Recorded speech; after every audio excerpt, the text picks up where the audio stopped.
Ministry of Highways and Infrastructure says travel is not recommended on several routes, including Highway 1 from Belle Plaine to the Manitoba border and Highway 11 from Regina to Bethune.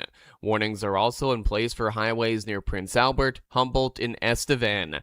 The Saskatchewan RCMP says whiteout and blizzard-like conditions are forecasted, with heavy snow and strong winds continuing into today. Drivers are urged to delay non-essential travel and check the highway hotline for updates. The city of Regina has declared snow routes in effect, meaning no parking is allowed along marked routes from 6 a.m. on Thursday to 6 a.m. Friday. At a media availability yesterday, Daryl Massier with the city of Regina says they're ready for the aftermath and do have one request for drivers. If they could give us about 3.5 car lengths behind our equipment, especially our graders and our sanders, that's a lot. That's a great help for them to keep that far back. It just keeps them safe, it keeps us safe, it lets us do our job. The 24-hour ban helps crews plow roads from curve to curve and keep routes clear for emergency vehicles. Cars left on snow routes may be ticketed. Residents can check the map at regina.ca/snow routes and sign up for alerts through the Sweep and Plow app or the city's social media pages. A major snowstorm and high winds have caused several flight cancellations in Regina and Saskatoon. At the Regina International Airport, multiple WestJet and Air Canada flights were canceled, with others being delayed. At Saskatoon's John G. Diefenbaker International Airport, they also reported cancellations, though conditions have since improved. Passengers are advised to check directly with their airline before heading to the airport. That's 620 CKRM News. Read more stories from around your community and around the province at sastoday.ca and 620CKRM.com. The weather is brought to you by B&A Petroleum in Swift Current, with multiple locations serving southern Saskatchewan for over 30 years. See B&A Petroleum for all your fuel and propane needs. While there still is some snow lingering in parts of Saskatchewan, it should, though, dissipate for the most part tonight, with mainly cloudy skies remaining and a low dipping down to -15. Tomorrow, the temperature is going to continue to get colder as the day gets longer, as we'll see partly sunny skies predominantly and a high of -19. For Friday, the mix of sun and cloud continues with a high of -17, and then it's going to be a colder weekend. Saturday, sunny at a high of -18. Sunday, sunshine and a high of -17. B&A Petroleum is a southern Saskatchewan family-owned business that's there for you. They've been supporting their clients for over 30 years with locations in several communities throughout the southern part of the province. B&A Petroleum is available for all your bulk fuel and lubricant needs, with propane at selected locations Monday to Friday. And don't forget, their Cardlock location is accessible 24 hours for your convenience. B&A Petroleum. Fuel you once, fuel you forever. Broadcasting from Century Studios in downtown Regina, Harvard Media presents The Sportscage, where Saskatchewan comes to talk local sports. Brought to you by Regina Motor Products. RMP Winter Tires at Cost event on now until March 31st when you purchase a set of 4 tires. Visit RMP online or in person today. Be part of the show. Call 1-866-767-0620 or text 306-936-6262. The Sports Cage. Streaming at sportscage.com, our YouTube channel, and on the radio at 620 CKRM. Hello, Saskatchewan, and welcome to a Shovel Out Wednesday across the province as a big snowstorm laid a pretty good swath across the province. The snow is tapered out in downtown Regina, where we emanate from on the Sports Cage on this Wednesday, February the 18th. But other parts of the province still getting a little bit of a lick of snow. So it's going to be one of those days today. And the unfortunate part is those warm plus temperatures that we had earlier this week are not taking the snow away anywhere, as it's going to get cold for the next little bit. However, we've got a hot show for you on this Wednesday. I'm Dave Thomas, filling in for Barney Shankrick and Tegan Whitco. Colson Schultz is manning the board on the other side of the buttons, and boy, a lot in store. We're going to head to Flon momentarily and talk with General Manager and Head Coach of the Flin Flon Bombers, Mike Reagan, who achieved a gigantic milestone in the Saskatchewan Junior Hockey League, coaching his 1,000th game behind the Bombers bench. We'll talk about that, an upcoming celebration that is going on in Flin Flon for him this weekend, as well as Well, the heartstopper that was earlier today on the ice for Canadian hockey fans. That's coming up in just a few moments. Oh, look at you, already on with the applause sound effects, Colson. Nicely done. Gotta stay on my game. Well done. Well done. Also coming up, we're going to talk about a very special hockey game coming up Saturday morning out in Balgony in the Stardome. It is a tribute game for Adam Herold.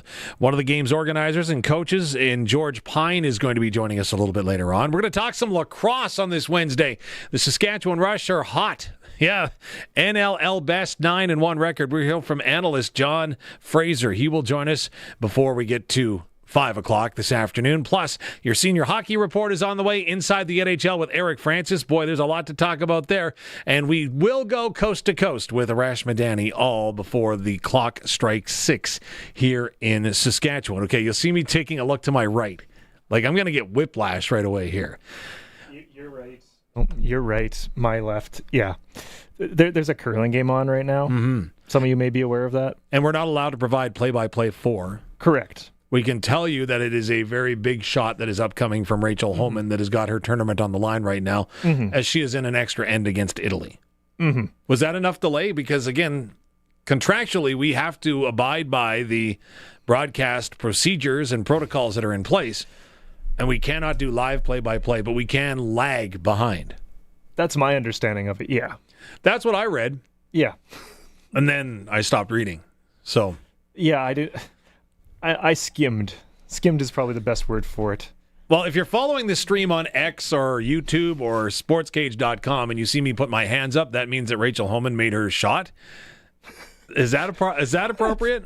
I would say so. Okay. Because she needs one to be able to continue to advance. I Wait. We got to wait the 30 seconds. I am uncomfortable. You are? Yeah. I understand. Yeah. I know. We're following the rules, though. That's what it's all about. We are the rule followers. Well, let's tell you what else happened at the Olympics today. First of all, everybody's going to talk about the men's hockey game. Canada wins 4-3. Mitch Marner, if you had him on your bingo card to score an overtime winner for Canada, congratulations, as he comes through in the clutch. And you know what? I won't lie to you. He was carrying the puck, split the defense, flips a backhander into the net. When he got to the defense, I'm like, Mitch, get off the ice so we can put McDavid back on, is what I'm thinking in my head. But he does it. And now Canada is waiting to find out who they will play in the semifinal. It will be either Slovakia or Sweden. Right now, Sweden and the U.S. are on the ice, and again, I've got enough time, enough buffer here. They're still scoreless in the second period of play. If the U.S. gets through, then Canada will take on Slovakia. If Sweden gets through, then Slovakia will play Finland, and Canada will play Sweden. Does that make sense? So no matter what, we're not playing the U.S. We will not play the U.S. until the gold medal game, if we get there, which was in a little bit of doubt. I don't know what it is with the Czechs and having our number lately. Oh, I know. Hey, props to them. Like, they've been showing up every time they've played us internationally, and I'm here for it. Like, hey, it makes the games way more interesting, right? Like, can I throw in the but? Sure. The but right now is that there is a gigantic missed call that no one caught until after Canada had scored the overtime winner. When Czechia took a 3-2 lead in the hockey game, they had 6 skaters on the ice. We can't show you a video. No. But I do have a picture of it here. Yes. And so if you're watching the stream... 1, 2, 3, 4, 5, 6. Yeah, you do need 2 hands to get there. Yeah. And the goal... if this was in the offensive zone, sure. Whatever. That happens sometimes. That happens, they forget. They don't check if the goalie's in or out. Whatever. But this is the defensive zone. You can clearly see the Czech goaltender. Yeah. Hooey. So that could have been a huge one. Because right now the IIHF is thanking their lucky stars, because could you imagine the outrage if that... The Mitch Marner fan club has never been bigger. No, that's true, right? That's true. I wonder how many are in Toronto. Or is that too soon to say? Maybe too soon. Okay. Maybe. Okay, so that's the men's hockey story for you. Canada is on. We have to wait to find out what happens between the Americans and Sweden before we find out who plays in the semifinal on Friday. Let's not forget the women are going for gold tomorrow when they take on the Americans. That game is 2 o'clock tomorrow afternoon. Though I did see Claire Hanna tweeted this out. Apparently, and I don't know who decides this in the Olympics, but the women's gold medal game between Canada and the USA is not considered, quotes, high demand event. Meaning media attending will get spots in the press box on a first-come, first-serve basis. Ooh. The only hockey game considered, quotes, high demand is the men's hockey final. Wow. Wow. Excuse me? That's a wow. I'm just going to say that's a wow. Yeah. Oi. So, okay, so that's going on tomorrow. Pebbled ice. Let's tell you what happened now.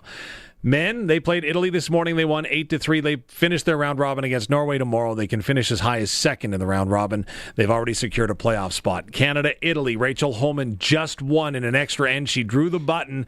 Not really. She drew the 4 foot. Closer than it needed to be. Yes, she had a 3-point lead going into the 10th end. She gave up 3, and then with last draw, cashed in, wins in an extra end. She will play Korea tomorrow to wrap up her round robin.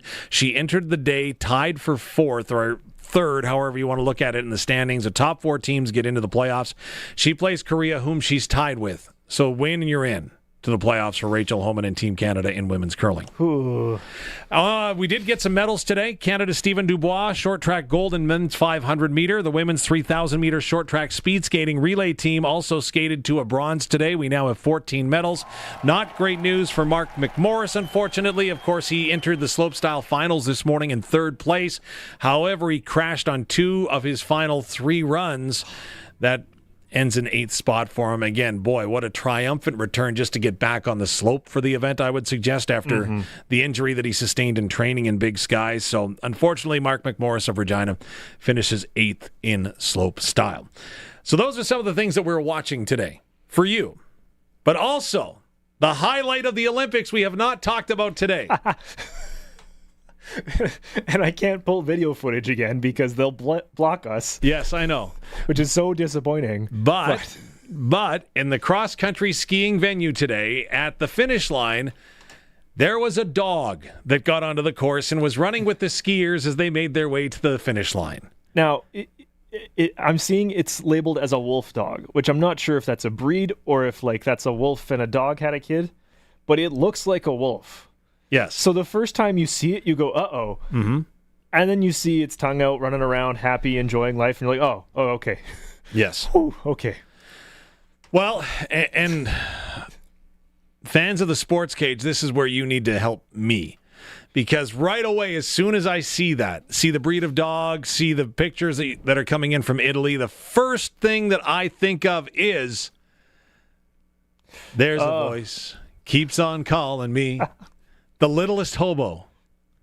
At which point I said to Colson, so what do you think of The Littlest Hobo? That was before my time. And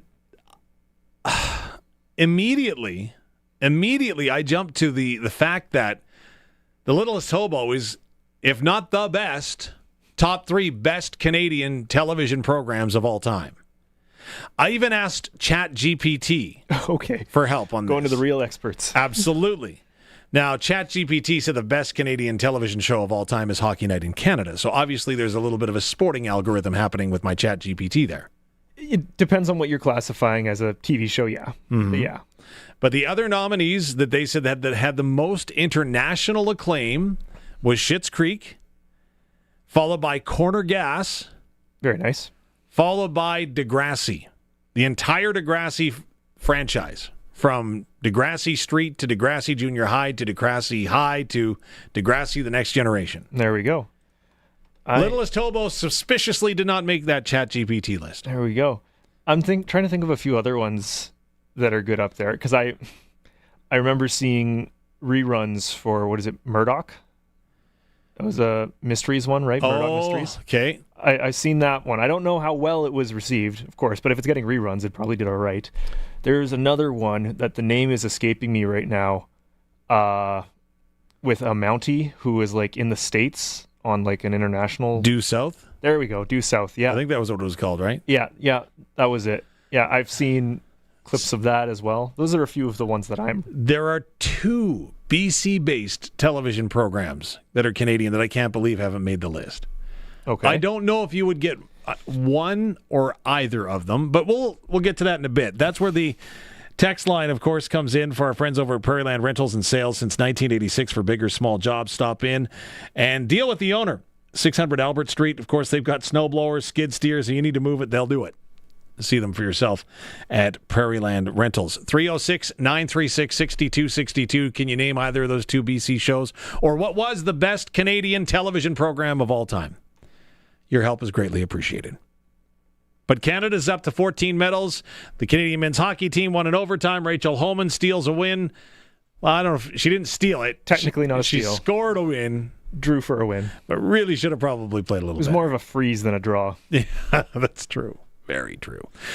Anyways, that's the Olympic story. We've got much more to come, including an update from the Cali Curling Club and the Youth Sports Curling Championships that are on there. That's all coming up on the Sportscage here on this Wednesday afternoon. So if you're shoveling, take a break, grab a coffee, and sit back and relax. Coming up to the next is the head coach and general manager of the Flin Flon Bombers, Mike Reagan, joins us in a moment. This is the Sportscage. We're streaming on X, YouTube, and sportscage.com. And of course, you can listen to us on the radio wherever you're traveling at 620 CKRM.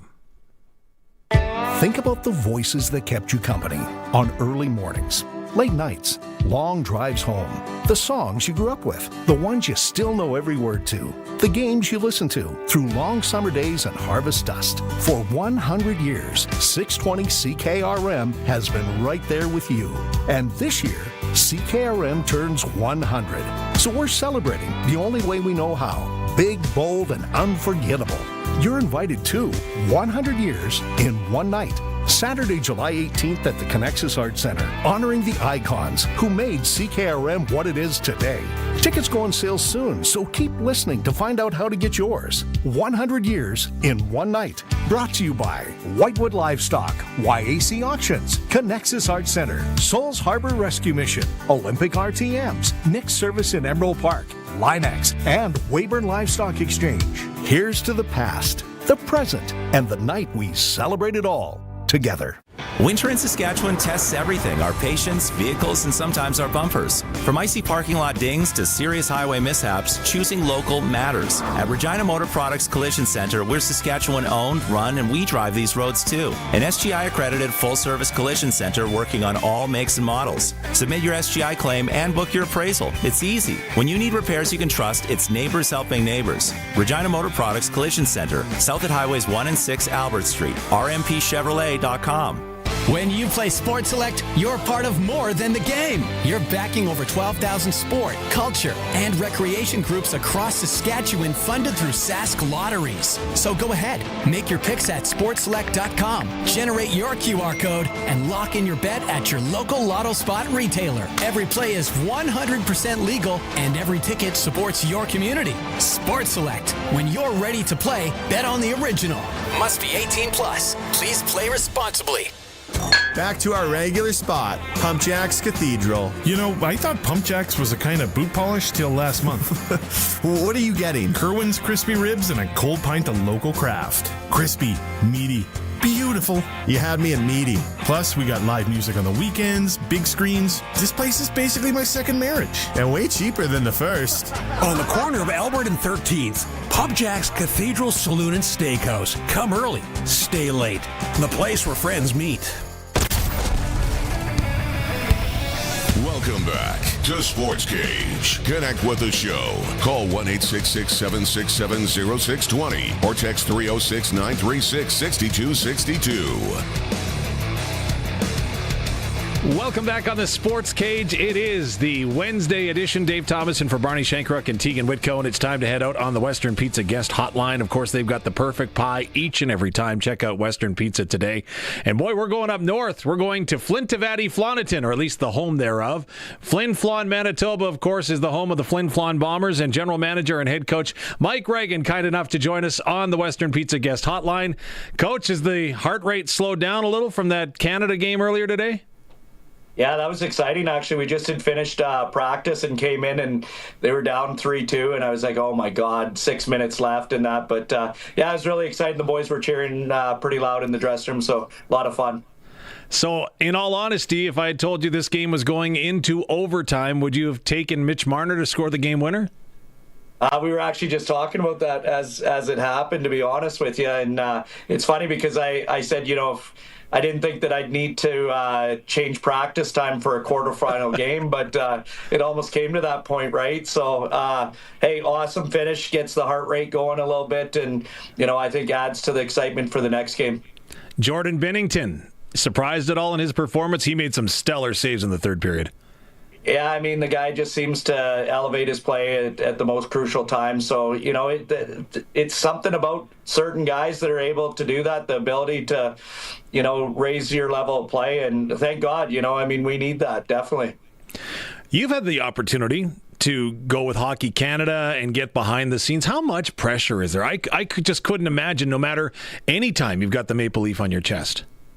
Well, I think it's a huge honor, first and foremost, and you just don't want to let the country down or Hockey Canada down. And, you get to meet a lot of fantastic people being a part of Hockey Canada and that. So I think that there's a lot of pressure. It doesn't matter, at what level you're playing at. I think, once that jersey goes over your head, I mean, obviously as coaches, we don't have that, but, that Canadian tie or whatever behind the bench, I mean, you definitely feel the pressure for sure. I remember a number of years ago, and this is aging me, but Colton Gillies comes back to the Saskatoon Blades after playing at the World Junior Hockey Championship. And I said, what would you say about the experience? And he said, I wanted to make sure that I took the right thing away. And he talked about the development stuff that he could take away, the things that he learned from coaching. Is that similar for a coach behind the bench trying to take the right things away? Well, I think every experience is different, to be honest with you. The first time that I got to be a part of it, I was a video coach, and I mean, you don't want to let anybody down, and so I don't know if I fully enjoyed it as much as I probably should. Obviously, after we won gold, it was amazing, but the next experience was a little bit easier. You knew what to expect and that sort of thing. And then the third time, I was a head coach in 2017, and definitely felt a lot of pressure there, but we were able to win gold, and thankfully we had a great group of guys, and I still look at that picture of all the guys, and pretty amazing to think that you get to be a part of that. Mike Reagan is the head coach and general manager of the Flin Flon Bombers. We're talking Hockey Canada, but now we're going to talk about Mike Reagan of the Flin Flon Bombers, who coached his 1,000th game, 19 seasons with the Flin Flon Bombers. Like, this is incredible stuff. Does it ever get old going back to the rink and maintaining the enthusiasm that you had from day one years ago? Well, I don't know. I think, like you were talking about pressure, coaching for, Hockey Canada or being a part of Hockey Canada, there's a lot of pressure in this community. It's such a storied franchise, historic, and, a lot of our Quebec players have, kind of said that it's very similar to, the Montreal Canadiens, just on a different scale, obviously. But, our fans are tremendous when you're winning, but they're going to let you know when you're losing or you're not up to snuff. So I think that's what keeps it exciting for me. It's hard to believe that it's been this many years. I'll be honest with you. When I first got the job, I was thinking, can I survive 3 years? And I think I told this story before on maybe SJHL at noon. Dwight McMillan was the coach of the Weyburn Red Wings when I started, and he had kind of joked to me that I was going to be the next, Dwight McMillan of Flin Flon, and I not a chance. And I by no means am I saying that I've lived up to what he's done or anything like that, but I never thought that I'd be here as long as I have and reach the milestones that we have here. But it's because of a lot of people in the organization that's given me this opportunity, and a lot of the staff that I've worked with have been tremendous, and it's been a real enjoyable ride. Do you remember game number one? I don't remember game number one, but I remember the first 5 games and just kind of how things went. I think we won our first game, and then we lost 3 in a row, and you could feel the heat. And I started to get a little bit nervous. I'm like, geez, are we going down that path? I thought I had changed kind of the culture a little bit at that point, but I tell a story that we lost 3 in a row, and people would avoid me on Main Street. They would literally walk across the street rather rather than talk to me. And then we actually won 4 in a row, I believe. And the same people that were walking across the street before were coming and saying, I knew you could do it, and that sort of thing. And I believed in you right from the get-go. And it's kind of funny. I'm thinking, 2 weeks ago you walked across the street to avoid me. But I mean, I love being in a passionate community that obviously loves their Bombers. Well, the barn packs, when the Whitney Forum is rocking, I don't think there's much better place on the planet to watch a hockey game going. What are you most proud of with what you've been able to do in Flin Flon thus far? Because not only are you raising a junior hockey team and a program and running it at a high efficiency level by virtue of course, you leading the league yet again in points and have already clinched a playoff spot, but you're also developing people who've gone on to some great things. Well, I think that's a big part of it. Obviously, you want to win hockey games and that, but when I first kind of took over the organization, it was about moving players on and changing the culture and giving ourselves a chance to win year in year out. And we've had over 40 guys get Division I scholarships, and a lot of those players I'm still close with now, and really proud that they're kind of. They're a big part of turning the organization around as well. If you have players that have success and they move on to the next level, obviously it's a lot easier to recruit, and we were able to do that early on. And I think about guys like Michael Young, was one of our first guys to get a Division I scholarship, ended up being the captain of Nebraska Omaha, and that's a pretty good Division I school, and so he was kind of waving the Bomber flag for us, and obviously that was a big part of us being able to get other guys that kind of took the road a little bit further into the bush, so to speak, and continued to pave the way for other guys. So I think, back to your question about what am I most proud of is obviously the ability to move guys on and help them with their careers, but also, to be consistent and be in the playoffs year in, year out and be a threat.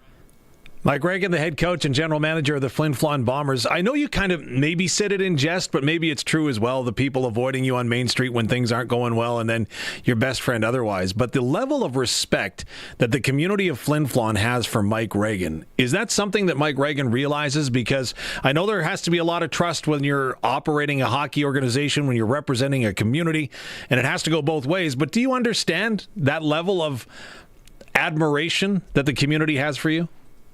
I don't think so. I mean, I'm just just like everybody else in Flin Flon. That's the way I feel anyways. I'm, grew up here, just another Flin Floner, and I get it hasn't changed me at all in my opinion, and trust me, there's people here that don't appreciate the things that I've done, or maybe like the way I've done things as well. So it's not all sunshine and rainbows or anything like that. I mean, there's some people that there's negativity that you hear, and that, I mean, that comes with the territory. So it's kind of one of those things. If you're not willing to accept that, then it's probably the wrong business that you're in.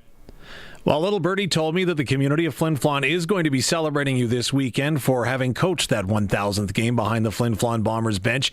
Even though that game was a while back, did you do anything in that game or on that game to commemorate the 1,000th game, or were you even aware of it? I wasn't aware of it, to be honest with you. It's actually my first assistant coach that kind of notified me or kind of got the ball rolling on it. He had texted me. Clayton Quinn was my first assistant coach, and we were teammates when we played for the Flin Flon Bombers. So it was kind of fitting that he was my first ever assistant coach. And he had messaged me, and he's like, Regs, how many games have you coached in? And do you know what your record is? And I kind of thought it was strange at first. I'm like, why is Quinny, messaging me right now? And I kind of thought I knew I was above 900, but I didn't know that I was, approaching 1,000. I thought that was maybe next year or the year after or whatever. But obviously it means a lot to come from him, that he's the guy that kind of, recognized it first, and it means a lot to me, because like I said, he was my first ever assistant coach, and I wouldn't be sitting here today without Clayton Quinn for sure. How has the game changed from that first game with him to where you're at now?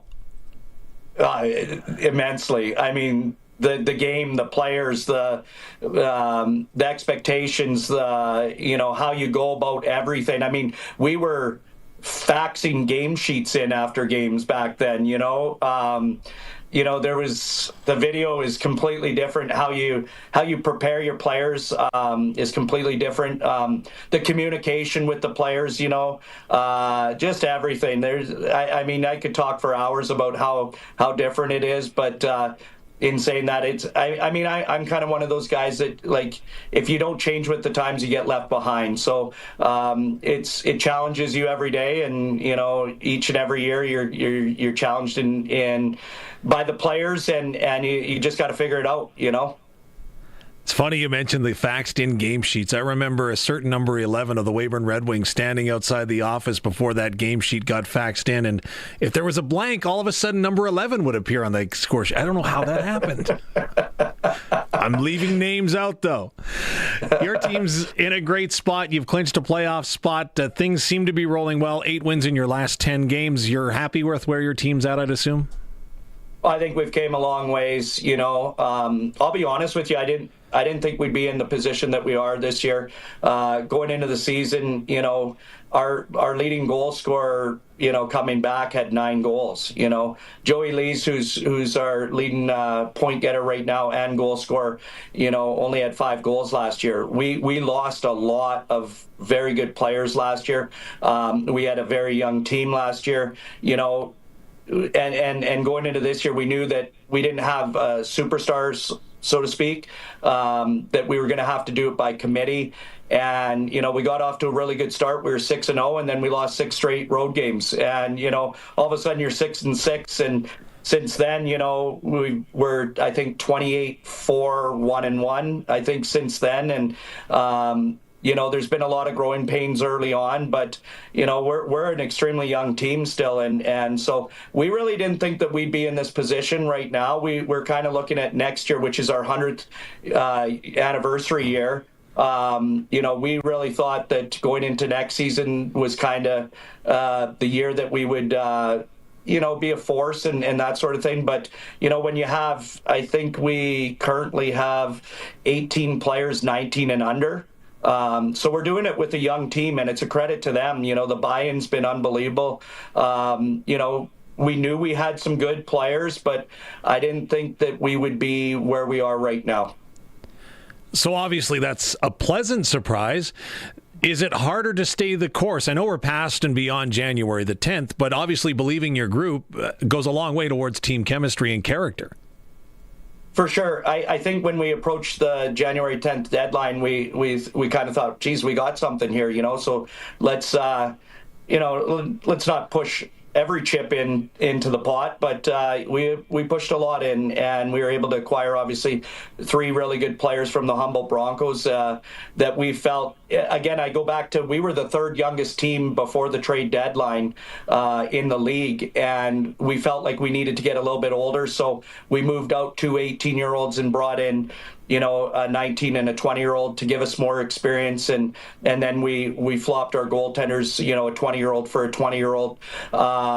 So we got a little bit older at the deadline, but we were kind of sitting there going, geez, maybe we're closer than we think we are. So let's give ourselves every chance here to win. And a guy that I really respect told me years ago that you don't get to pick when you're going to win. And I know we haven't won anything right now, but, we felt like we've got to give ourselves the best chance. And, this community's been starving for a championship. It's been since 92, 93. And, I was only in grade 7, I think, when the Bombers won the last time. And I was at that game, and it was a big, big deal in my life, and probably a big reason why I became such a passionate guy about the Flin Flon Bombers, and kind of led me to where I am today.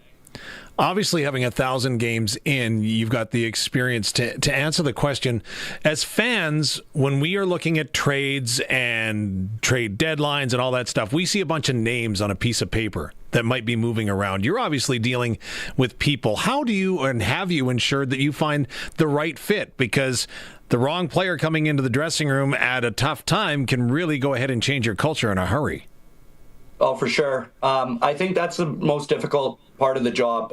Like you said, you're dealing with people, and the older that I've got, maybe the more emotionally attached I've got to the players, and you look at them completely different. When I was young, 27, 28 years old, I was maybe a little more ruthless, where it was like I just looked at them as hockey players, and our job was to build the best team that we could here. So maybe the personal side of things was completely different back then. Now, like I tell our board and our billets all the time, I know it's hard on billets when they lose their billet or their player.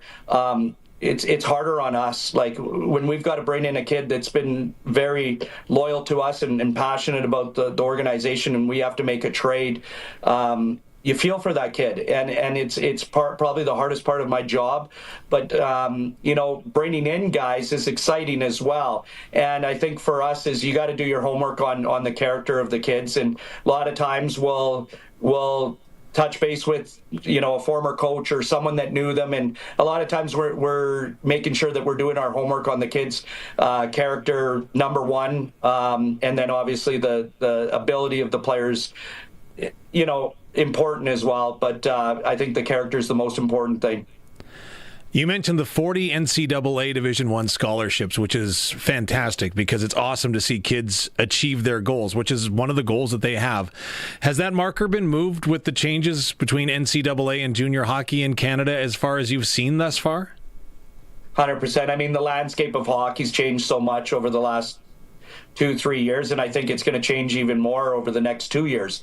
I feel bad for the players, over the last couple of years, because a lot of the guys that we got 3 years ago were looking to get Division I scholarships, and then with the change of major junior guys being eligible and the transfer portal and everything like that, I mean, it's completely thrown those kids' plans in a vicious cycle, and now they're trying to figure out where do I fit in, and I feel bad for them because we all don't know just quite yet how this is all going to shake out and that, but I think that a lot of our players, they're going to end up in good spots, and I think we've got a good reputation where there's a lot of schools out there that want to get, players that have played for us and probably look at our program as doing a good job of developing not only good hockey players, but good people.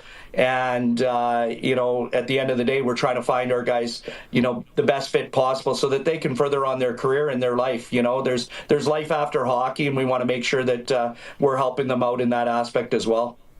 Coach, before I let you go, of course, you're on the stretch run. You've clinched a playoff spot, as I mentioned. You've been in this position before. How do you make sure that your team, A, stays sharp, and B, peaks in time for the playoffs? Something that we've talked about a lot, and gone back on past experiences on maybe some things that we've done well, and then some things that obviously we'd like to improve on, and we're trying to get over that hump. We've been to the league finals, I think 3 out of the last 4 years or 5 years, and we're starving for a championship here, and we've talked to a lot of different people that have had experience winning championships, and maybe how can we do things a little bit different and that. So for us right now, it's about getting healthy, staying healthy, giving ourselves the best chance to win in the playoffs. We know we're going to be there. Rest is just as important as, finishing off the season strong here. We got 10 games left, and hopefully we're peaking at the right time, as you mentioned. Coach, again, cannot appreciate and thank you enough for doing this. Congratulations on 1,000 games that you've already surpassed. Here's to another 1,000 more or so at least. I know, I'm throwing it out there right now. No pressure. Yeah. Coach, appreciate you doing this, though. And again, for what you've done for youth up in the Flin Flon area and that have gone through your program, it's sensational. You've even gone as far as helping broadcasters find pizza at a Flin Flon pool hall late on the night when we're trying to broadcast a final. So thanks for all that you've done. No, thank you. I appreciate it. And I just want to thank everybody that's helped me, get to this point in my career. Mike Reagan, the head coach and general manager of the Flin Flon Bombers, joining us on the Western Pizza Guest Hotline. We need to take a break and come back with more of the Sports Cage in a moment. We're streaming at sportscage.com and, of course, over the air at 620 CKRM. Did you know over 1.3 million homeowners call on Reliance for their water heater needs? With over 150,000 five-star online reviews and over 60 years experience, you could say Reliance Heath are water heater experts. Switch to Reliance Heath today. They'll give you $200 for all your hot water needs. Call on Reliance. Visit waterheaterrentals.com for details. Terms and conditions apply.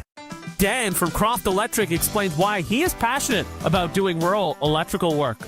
We are rural. I live on an acreage. I have 5 horses. I ride horses every weekend. We're rural. We want to be the one you think of when you're looking around your yard and you see something that's not electrically not right. We will come to your farm, wherever it is. Croft Electric. Do it right. Do it once. CroftElectric.com. If you've got a Steelcraft garage door, you've got a door with parts manufactured and assembled right here in Canada. A door with better insulation and seal, plus a warranty you're probably never going to use. Combined with a LiftMaster opener, it's the right choice. And if you don't have a Steelcraft garage door, you should get one. And a LiftMaster opener. 100% made by Canadians for Canadians. Steady, tariff-free pricing and great quality, no matter what. Steelcraft door, Steelcraft door, Steelcraft door. We offer more. Text CKRM 306-936-6262 for Prairie Land Rentals. Renting heaters, skid steers, and most power tools for all those winter jobs. And your official Husqvarna snow thrower dealer. Prairie Land Rentals, 600 Albert Street, where you deal with the owner. Welcome back to Sportscage. Get social with us. Follow us on X at Sportscage. Watch our video stream at sportscage.com and always on the radio at 620 CKRM.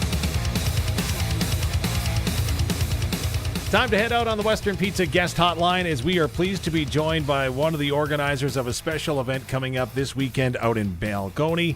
George Pyne joins us. And George, this is such a special event. Can you tell me what's happening on Saturday? Yeah, the Melville Millionaires are coming to play against the U13 Prairie Storm team. And the game is, every year we have an Adam Herold tribute game. And this was announced to be the game this year against Melville, which is great. Yeah, and it's coming up on Saturday morning, as you mentioned, out at the Stardome. And why is this such of importance to the team? Because if I walk into any Prairie Storm arena, whether that be Balgony or if I'm in White City, you can just understand the importance of Adam Herold and honoring his legacy all the time. Why is it important to do this with a bunch of under 13 players? Well, I think with the under 13 team, what originally happened, how this game got started, was we were playing in the provincial finals against the Northeast team, the Wolfpack, and we were supposed to play Game 3, and the day after the tragic bus crash. So obviously, either team did not want to put any more stress on the communities. They had their hands full dealing with the tragedy. And it was decided between Sask Hockey and the two U13 teams left in the finals to just call it a day. And both teams were named co-winners, first time ever in the history of Sask Hockey, I guess. And that's how the game began. How this began. The following year, it wasn't long after the awards were given out that the group of kids that were involved that year and basically led. Evan Pinnell was one of the players at the time, had an idea, and the rest of the boys jumped on board where they wanted to have a tribute game starting then. And to Adam Herold, he played as bantam, 2 years bantam here, and was a big part of the team at the time. Was a great leader. He's had a great work ethic and everything. So, the kids just thought, they have this legacy going. They started it right away, and they wanted to contribute to it. So they went out and found sponsors. They got special jerseys made. All the team, everybody involved in the organization, in the Humboldt organization, their names were melted into the sweater somewhere, and they had the first game was against Northeast, came down and played against us the year after in a big tribute game with all the donations going to the Adam Herold Legacy Fund. What's phenomenal is that this year's event, as we mentioned, George, is coming up on Saturday, and that tradition of creating the jersey with the names in it, I was privy, and I don't know if I should tell you this or not because somebody could get in trouble, but I was privy to seeing a bit of a preview of what the jerseys are going to look like, and the first words that came to my mouth were breathtaking in the tribute and the way that the jerseys look, and that tradition continues. And is it part of the fundraising effort as well as part of this game? Yeah, it is. Like the jerseys, we actually wear them every year. Like they were special made. The kids went out and got some sponsorship through a couple of sports stores in town at the time, and the kids designed them and did all the work for them. We kind of, as parents and coaches now, we just kind of stayed out and let them run with it, and that's what ended up coming. And it's been great since. There's been teams, WHL teams, donate jerseys and sticks and stuff from players that have played in the system over the years, and they auction those off. And then there's lots of business owners that donate items and donate cash to 50-50s and stuff. So it's become quite a day, quite a game. And the Heralds actually show up. That Adam's family show up, and they have a booth there, and obviously with information about Adam and that. But again, the funds that they have through the legacy go to helping minor hockey. They have camps, development camps. There's guys that go out to different communities and put on camps for the local kids and on and off ice stuff. So it goes to a really good cause. Absolutely. 11:15 Saturday morning, Balgonie Stardome, Melville taking on Prairie Storm under 13. And George, you got to brag about your under 13 team having a heck of a season so far. Yeah, the kids are doing very well. Probably didn't see this coming at the start of the season, but they've done really well up to this point, and hopefully they can stay on track and finish up their season in a positive fashion. Undefeated, is that true? Yeah, in league play, that's correct. We've fallen a couple times in a couple of tournaments throughout the year, but they've also won a couple of tournaments. So hats off to them. They just keep plugging away. So great bunch of kids, incredible bunch of kids. Well, hats off to you, the volunteers, the coaches, the parents, all making this happen. It's such a great thing to continue the legacy of Adam Herold. We appreciate you taking some time for us here on the Sports Cage, George. All the best. Again, 11:15 Saturday, Balgonie Stardome. It's the U13 Prairie Storm taking on Melville. Thanks for doing this, George, and again, all the best this weekend. Thank you very much, Dave. Have a great day. Hope to see lots of people out on the weekend. George Pyne from the U13 Prairie Storm team that will be hosting the annual Adam Herold tribute game on Saturday. Again, puck hits the ice 11:15 against Melville at the Balgonie Stardome. We'll take a break and come back with more of the Sports Cage in a moment. You're watching the stream at sportscage.com and, of course, listening anywhere in Western Canada at 620 CKRM.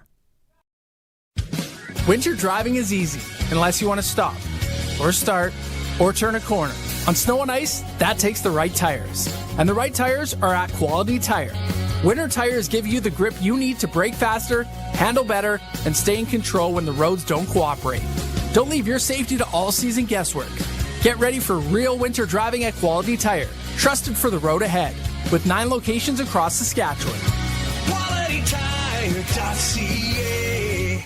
Boat shows are expensive, and somebody has to pay for them. At Kevin's Marine, you don't. Their indoor showroom in Fort Capel is packed with Lund Mercury boats without the high price tag, and those savings are passed on to you. Lund's proven construction and performance paired with Mercury's power and reliability makes choosing your next boat easy. Hurry in for factory rebates and discounts of up to $7,500 plus a 7-year Mercury factory warranty. It's all happening now at Kevin's Marine in Fort Capel. Visit kevinsmarine.com.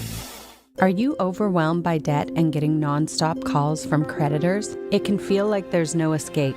Debt doesn't have to be a life sentence. A single call can turn things around. My name is Jasmine Brown. I'm a licensed insolvency trustee at BDO right here in Regina. I can help you become debt-free with a solution just for you. Let's put an end to those calls from creditors together. Call 1-833-BDO-TALK or visit bdodebt.ca to discover your debt-free future. This is Sportscage. Watch our live stream at sportscage.com and on the radio at 620 CKRM.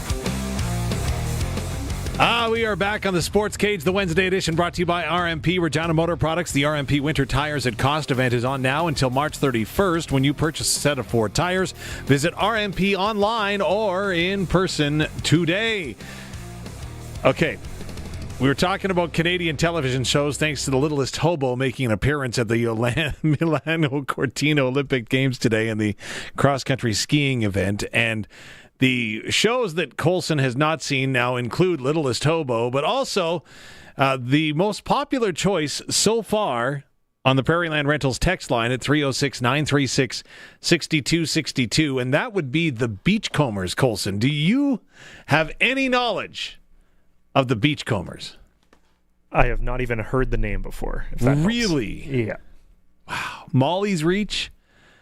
And I'm trying to... The boat was the Persephone. There was Nick, Jesse, and then the guy that was the villain that scared the bejeebies. Yeah, out of me. That was Relic. None of this is ringing any bells. There was the RCMP officer Davis. Now I'm just thinking due south again. See, I can't remember what the lady's name was. There was a lady on this show. Anyways, yeah, that was one of many highlights today. The Littlest Hobo making an appearance at the Olympic Games today. Different dog breed, but that's besides the point. Well, it's close, and it's a dog running wild.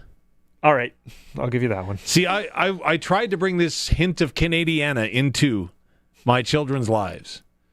And not only was I mocked, but also the logistic, why wouldn't someone from Animal Control have picked up the dog? Like, what's worth you kids in imagination these days?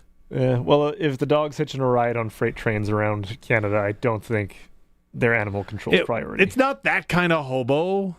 He would never caught a... It's in the music video. Yeah, well, that's just one small chunk, one small episode. Okay. Come on, Colson. Come on. Let's get into your sports ticker. It's time for the Sports Ticker, brought to you by Reliance Heath Water Heater Rentals. Switch to Reliance today and get $200 cash back with your new water heater. Some conditions apply. Call on Reliance.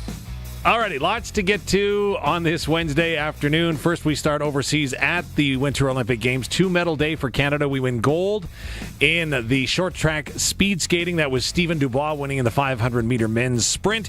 And then the women's 3,000-meter short track speed skating relay team skated to a bronze. We've got 14 medals, 4 gold, 4 silver, 6 bronze. Unfortunately, Regina snowboarder Mark McMorris did not head to the podium today. He entered the slopestyle final in 3rd. However, he had 3 final runs. 2 of 3 he crashed and finishes in 8th place overall. For a long, long time, you know Sesame Street at the very least, don't you, Colson? I've got that one. 1, 2, 3, 4, 5, 6, 7. That's us counting the number of players that Czechia put on the ice when they took the go-ahead lead 3-2 in the 3rd period. Canada stormed back to tie the game. Mitch Marner scores in overtime. Canada's men's hockey team is off to the semifinal after the quarterfinal win over Czechia. But again, everybody talking on social media now about how many Czechia players were on the ice when they scored that 3-2 go-ahead goal late in the 3rd period of play. Also, the other note from that game, Sidney Crosby left injured, lower body injury. He did not return. And John Cooper, for one, the head coach of Team Canada, is not happy at all with the way that he felt that Czechia was targeting not only Sidney Crosby, but who else? But Connor McDavid. So we'll have to wait and see how that all plays out in the end. Again, Czechia is out of the tournament, so there's no more extra that you can add on that would be of any consequence in this Olympic Games anyways. As far as curling goes, men's curling, of course, Brad Jacobs, they win today over Italy 8-3. They'll take on Norway to wrap up their round robin tomorrow. They've already clinched a playoff spot. They could finish as high as second. Rachel Homan, by the skin of her teeth, won over Italy in an extra end this afternoon. She will take on Korea tomorrow. Those two teams are tied in the standing, the winner of which will advance to the playoffs in women's curling. So that's what's happening overseas. Back closer to home, speaking of curling, the U Sports CCAA Canadian Curling Championships are on at the Cali Curling Club here in the Queen City. Chloe Johnston defeated Queens 8-4 to even her record at 1-1 with a victory this afternoon. Not great news for Carter Williamson. He gave up a pair in the eighth end and fell 6-5 to Dalhousie. He is 0-2. Both teams back on the ice this evening. Williamson taking on Laurier while Johnston plays the Calgary Dinos. There's also AAA under 18 boys hockey action tonight. Warman and Battleford's Moose Jaw takes on the Saskatoon Blazers, while Tisdale home to the Prince Albert Mintos. Worth mentioning, just because I got a text about this in one of my family group chats. I haven't decided yet if I'm going to out the family member.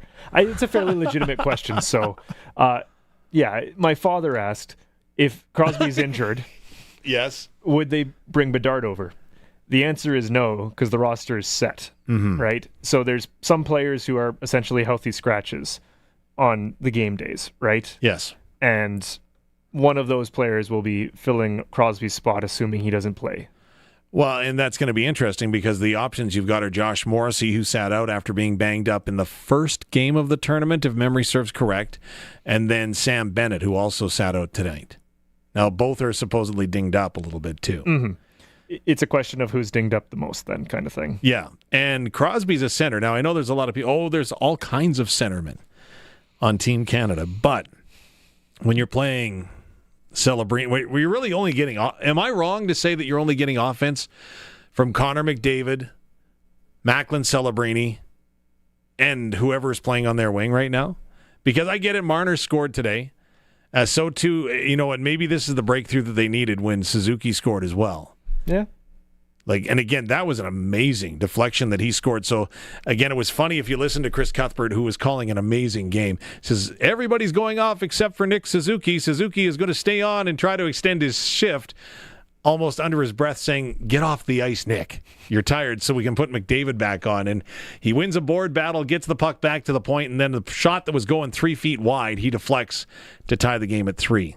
But again, most of the chatter on social media is about the number of skaters that Czechia had on the ice and the targeting or non-targeting of Connor McDavid or Sidney Crosby. Of course, we're going to go inside the NHL with Eric Francis and get Arash Madani coast to coast for you coming up a little bit later on for their take and their insights as to what they feel should or should not have happened.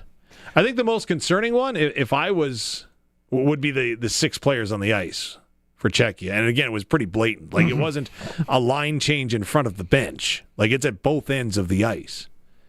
The one still shot is in the defensive zone where there were clearly 6 players on the ice, including, or on top of the goaltender. Yeah. Hold on. I'm just pulling that up. But yeah, I'm trying to pull up statistics on how the players are doing at the Olympics, but the Olympics official website does not have statistics of the individual performances. Are you surprised? Not really. Yeah. I think at the end of the day, all they care about is the medal and what time you got in that race or whatever, I guess. Yeah. But and the thing, too, now is that on social media, it's starting to show up that the Czechs and Czechia are upset with the officiating as well. They feel there were some blatant missed calls that robbed them of scoring opportunities. And that again, so there's always two sides, right? Absolutely, and because there was a blatant missed call that gave you a scoring opportunity. I'm just saying, you can't have it both ways. In the end, it might have evened out. Let's just say that, right? It might have evened out. But again, if you had Mitch Marner, and again, we're going to get to our sprinkle of the day, right? And obviously, you couldn't get to a future on an overtime winner in a quarterfinal because that's logistically impossible. But if you would have picked Mitch Marner as the goal scorer, you know what? There's probably something to be said for that. But I never would have ever gone that way. Oh, yeah. Ever. It probably... He wouldn't have been at the bottom where you're like, these odds are realistic. Like, they're way... you're talking in the hundreds or whatever. Yeah. He would have been like 6th or 7th probably, right? Somewhere in there. So it would have been, yeah, that's respectable, but you wouldn't have picked him. No. Got a big goal at Four Nations, which might be the background that you need on that, but still. So, and if you're wondering what happens with men's hockey, so Slovakia beat Germany 6-2. Finland defeated Switzerland in overtime, and right now the U.S. is leading Sweden 1-0. They're just about to get going in the third period of play. So if that result holds true, Canada will take on Slovakia in the semifinal, while the U.S. will play Finland. If Sweden gets the upset, then that muddies everything, but basically Sweden would play Canada then. Yeah. Just saying. We will discuss that more. We've got to take a break for news. We will get to that with Tanner in just a few moments' time. In the meantime, get set. John Fraser, we're talking Saskatchewan Rush lacrosse. That's coming up after 4 o'clock. Plus, your senior hockey report. It's all on the Wednesday edition of the Sports Cage. We're streaming on X, YouTube, and at sportscage.com. And on your radio at 620 CKRM. We are the voice of Saskatchewan. 620 CKRM Regina, a Harvard media station. CKRM.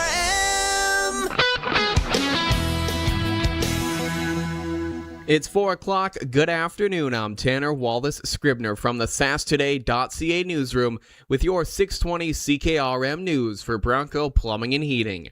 Where professional service is guaranteed, they'll treat you right. 781-2090.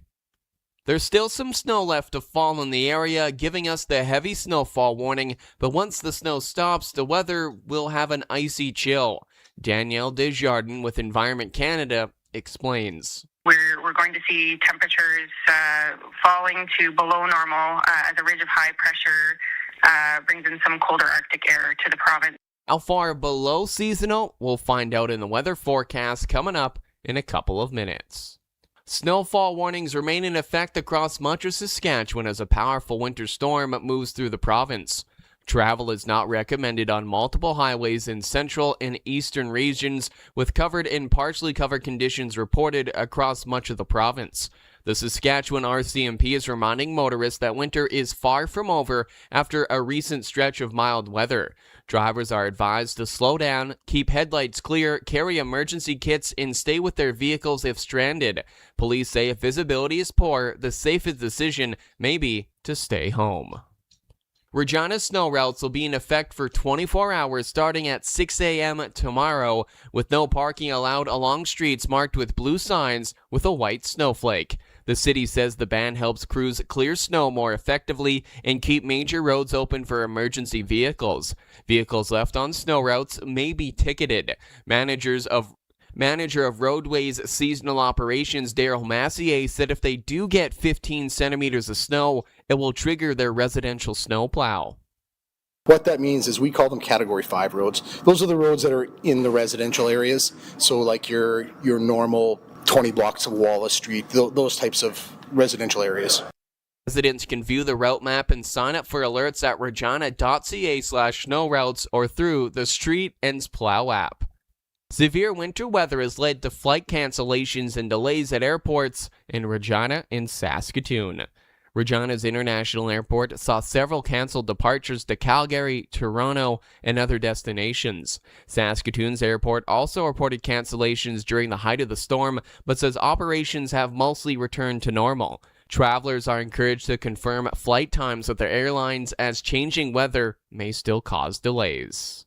Saskatchewan's opposition New Democrats say the provincial deficit could climb to $1 billion or more. The party points to $654 million in unbudgeted spending published through special warrants earlier this week. NDP leader Carla Beck says the government's mid-year update already shifted from a projected surplus to a $427 million deficit. She accuses Premier Scott Moe's government of mismanagement and warns residents that they could face higher taxes, fees, and service cuts. The province has not yet released third quarter financial results. That's 620 CKRM News. Read more stories from around your community and around the province at sasktoday.ca and 620ckrm.com. Winter's coming. Is your home ready? At Bronco Plumbing, Heating, and Cooling, they install high-efficiency brine furnaces that keep your family cozy while saving energy and money.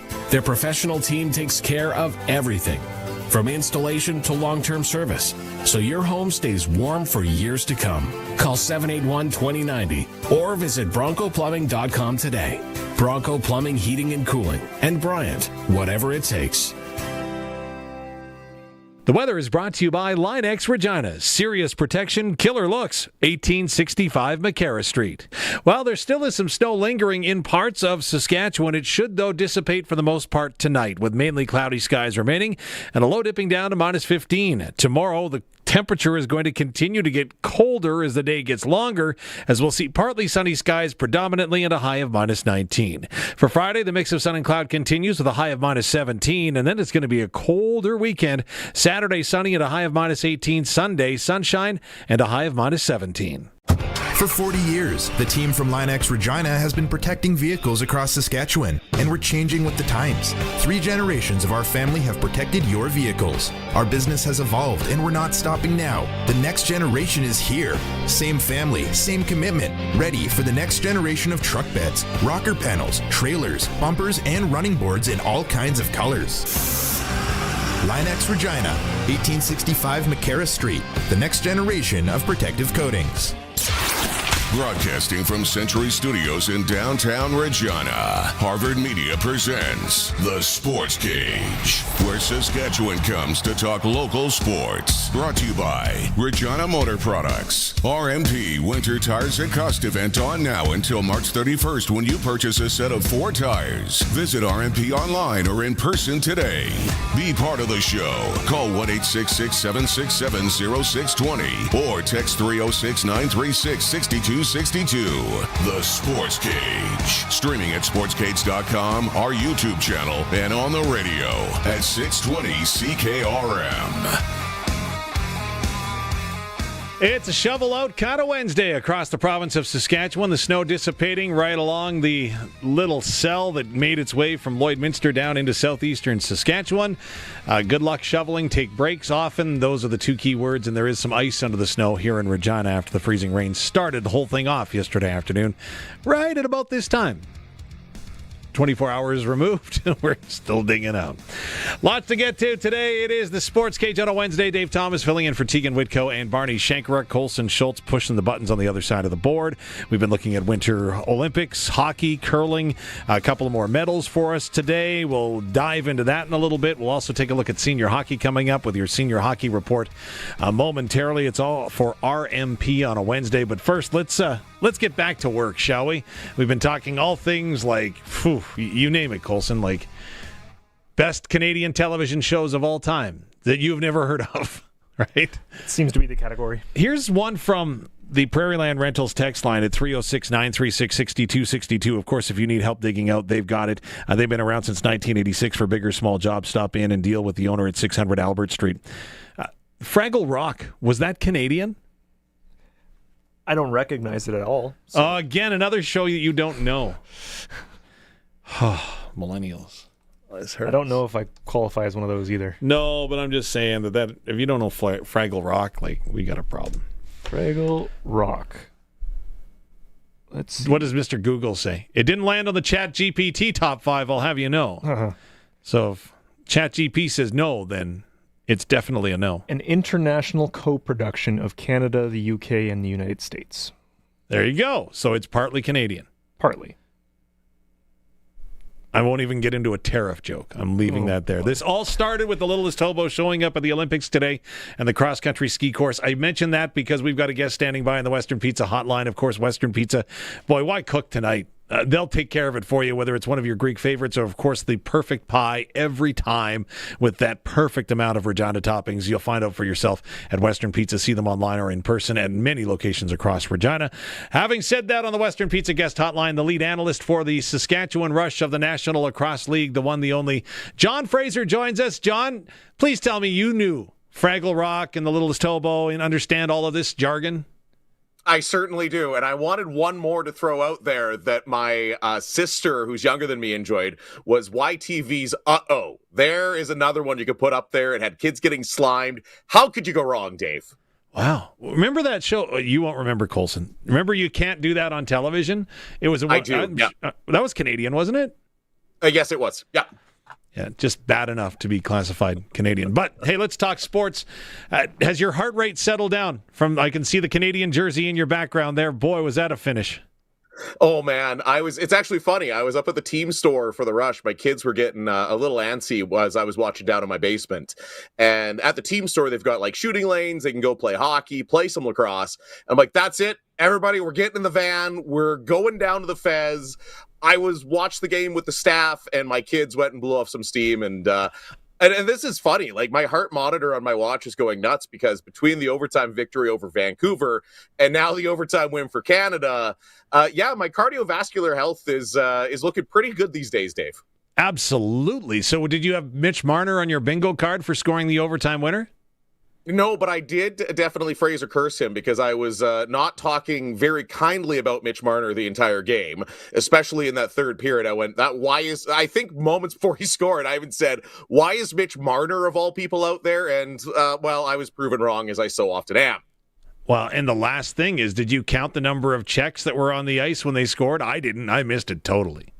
I completely missed it, and then I've seen anywhere from 6 to 8 to 12 to 15 to the entire team.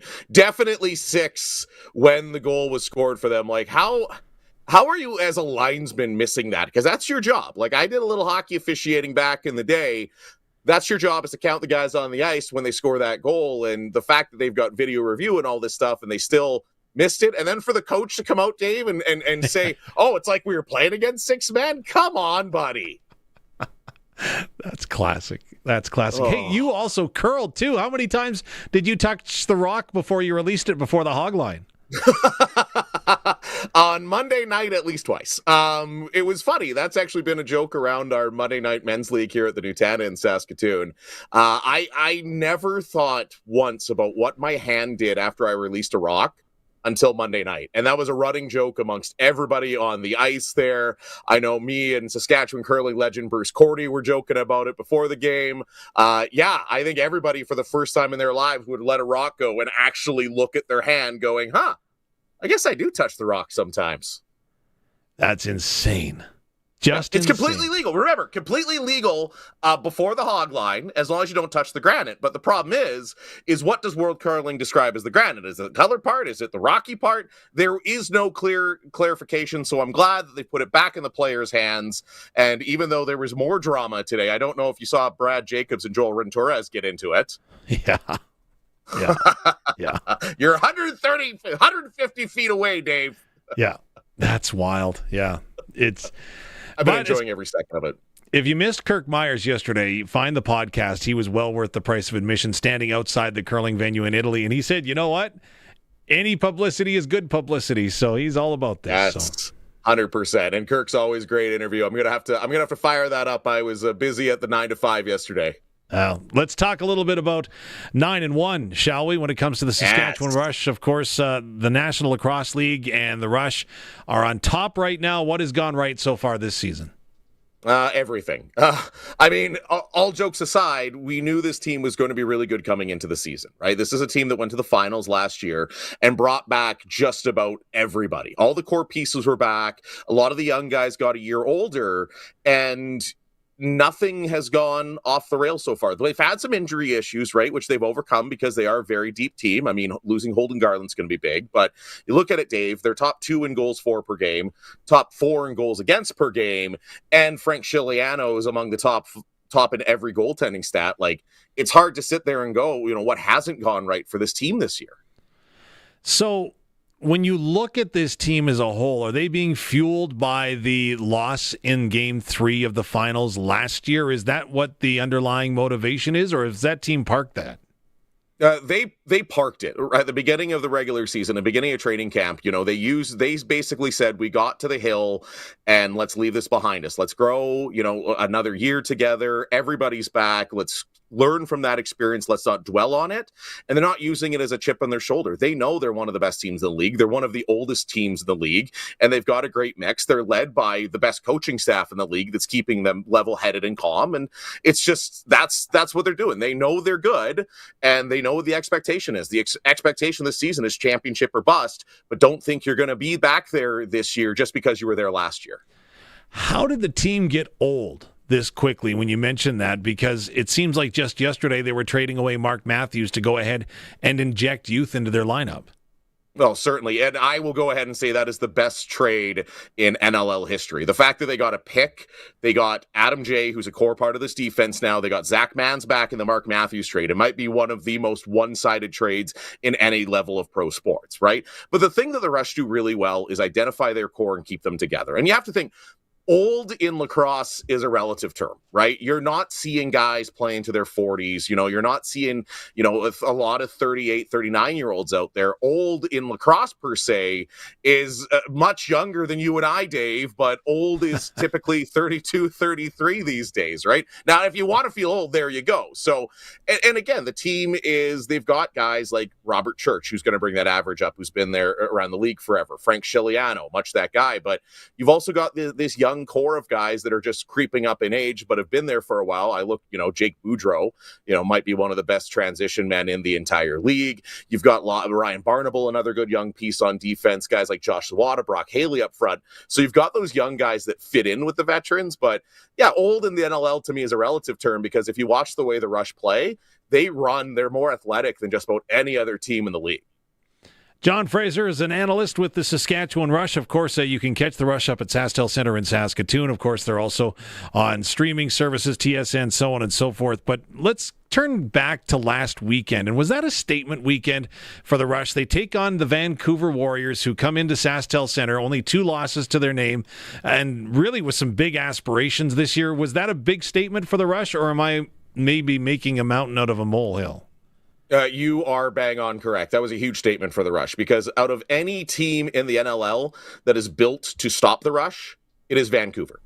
They are big on defense. They can run with the Rush. Like, basically, these two teams are carbon copies of each other, right? Vancouver's got some veterans on defense. They've got youth everywhere. They've got lots of guys that can score, and that's why I think you saw unsung hero stepping up. That's why it was Levi Anderson, for most of the game, because the Vancouver Warriors could take away the Robert Churches and Ryan Keenans of the world, right? And vice versa. You saw Adam Charlambides have a big game for Vancouver because everybody else was taken away, right? I think if there's one team that's built to beat the Rush, it is Vancouver. So that was a huge statement win. And you know what? Defensively, that Vancouver team is worth every penny, Dave. Like, they're incredible defensively. To come from behind on a team like that, it's not something you're ever going to see. Plus, they just flat out don't like each other. Vancouver's been a thorn in their side for years. So yeah, it's a statement game. I think that is the game that's the exclamation mark going, okay, yeah, they are 100% first in the league, because preseason, a lot of guys, including myself, had Vancouver in that finals. I said on the broadcast, I would be floored, Dave, if one of the two teams that we saw on Saturday night was not in the final come here in May. It's interesting when you mention Frank Chiliano, because it seems like the staple of a Derek Keenan-built team is a goaltender, whether that's Aaron Bold or you go up to Kirky, right? Yep. Evan Kirk. So is Frank Chiliano the best goaltender in the NLL right now? He's up there. He's in the mix, right? There is some very good goaltenders in the NLL right now. I mean, Frank's the reigning NLL goaltender of the year. To me, he's definitely top 3. I mean, Dylan Ward's having a bounce-back season. Christian Del Bianco is so good and adds such an element to the attack for Vancouver. I mean, that's a goaltender that's got 9 assists on the year. He's just outside of the forwards when it comes to scoring on that team, right? So to me, it depends. But in terms of just a guy that's going to make that huge save to keep you in the game, that's Frank Chiliano, right? He's not going to let your team down. He might let in 1 or 2 here or there that he might want back. I mean, every NLL goalie does that. But Frank's going to make the big save. Frank's the guy you can count on. And this team, the number one thing, Dave, is this team absolutely believes in Frank. And they realize what a huge asset he's been over the last 2 years. And what I really like for Frank is there were some haters when he came here, right? There was lots of talk when he came up from San Diego that, he can't win the big one. He can't be a full-time starter. He needs somebody else there. And he's come up and been the guy, and I could not be happier for him. Frank is one of the best dudes you'll ever meet off the floor. And I'm rooting for him, and he's the biggest part of this team right now, because you made the great point, Dave. If you look back to when they struggled kind of, right around the COVID era, you went through a bit of a revolving door in goal, and now they've got their rock again in Chiliano, and he's absolutely key. He was the key to victory on Saturday, right? Let in a few early on, but my goodness, did he shut the door. Robert Church achieves a career milestone this year, but the offense doesn't necessarily start and stop with him, though. There's diversity. Would you agree? Oh, 100%. I mean, and that was this team last year, but you're just seeing it a little bit more this year. You're seeing a career year to Ryan Keenan. Like, Keenan's got 22 goals. Church has 20. Shanks has 19. Mans has 25. And in lacrosse, especially if you're scoring by committee, is what's going to make you successful. In lacrosse, it's easy to shut one or two guys down if you have good enough defenders. You're not shutting four down, and then you've got guys that are buying into roles that they've never played before. Again, I mentioned Brock Haley. He's bringing some physicality. Josh Zawada. These guys are used to being snipers, and now they're going to the dirty areas and getting loose balls and everything like that. But I think the difference this year, Dave, is Robert Church has been healthy, and Ryan Keenan has been so clutch. Like, you can give, I think last year, the team fell into a bit of a trap of, okay, who's taking that last shot? Game on the line. We need an overtime winner. Who's it going to be? And this year, it's like, okay, get the ball in the stick of Keenan and let him cook from there. And it brings a new edge to this team, right? It's a little bit of selfishness that they needed, or to be selfish is what they needed. And they're doing that a lot better this year in the big moments. John Fraser, adversity presents itself in different forms. And when it comes to Ryan Keenan, some of the adversity that he's had to overcome is that he's got a C on his jersey. Chris Corbeil had it prior to him, and one of the best leaders in any sport I've ever seen. He also was a first overall draft pick, so there obviously are a lot of expectations out of that. And then his father is standing behind him on the bench, one of the best to ever do it in the National Lacrosse League. What has allowed Ryan Keenan to turn the corner and become the player that a lot of people thought that he would be when he was selected first overall? I think he's learned to live with the expectations and shut out the noise, right? You're always going to, lacrosse is a small community, right? You're always going to have bloggers, podcasters, media members, whatever, always with that, he's only having a good season because he's the coach's son, right? But he earned that first overall selection of merit. I can tell you, every team in the league that year was taking him first overall, right? And I think he's gained some confidence, especially in his new role as a leader. You can tell, like, the guys in the room respect him. The young guys that have been with this team now for a couple of years are looking up to him. And it's funny. I don't think I've ever seen a player more snake bitten for the last 2 years than Ryan Keenan. Go back and watch any of his games. The guy just ringing posts, guys making heroic saves on him, the ball popping out a little early on him the odd time. The guy just had the worst luck, and you'd see games. I think one game I remember last season, the guy hit 5 posts. He got 5 open looks, hit 5 posts, and that's kind of the way it's been for the last 2 years, and it's not this year for Ryan Keenan.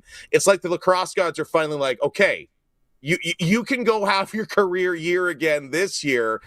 He hasn't changed his game, and I love seeing it for Ryan. And as I joked on the broadcast, probably the best looking guy on the team, and maybe that's part of it. You feel some extra pressure being that handsome. Something you and I don't know about, Dave.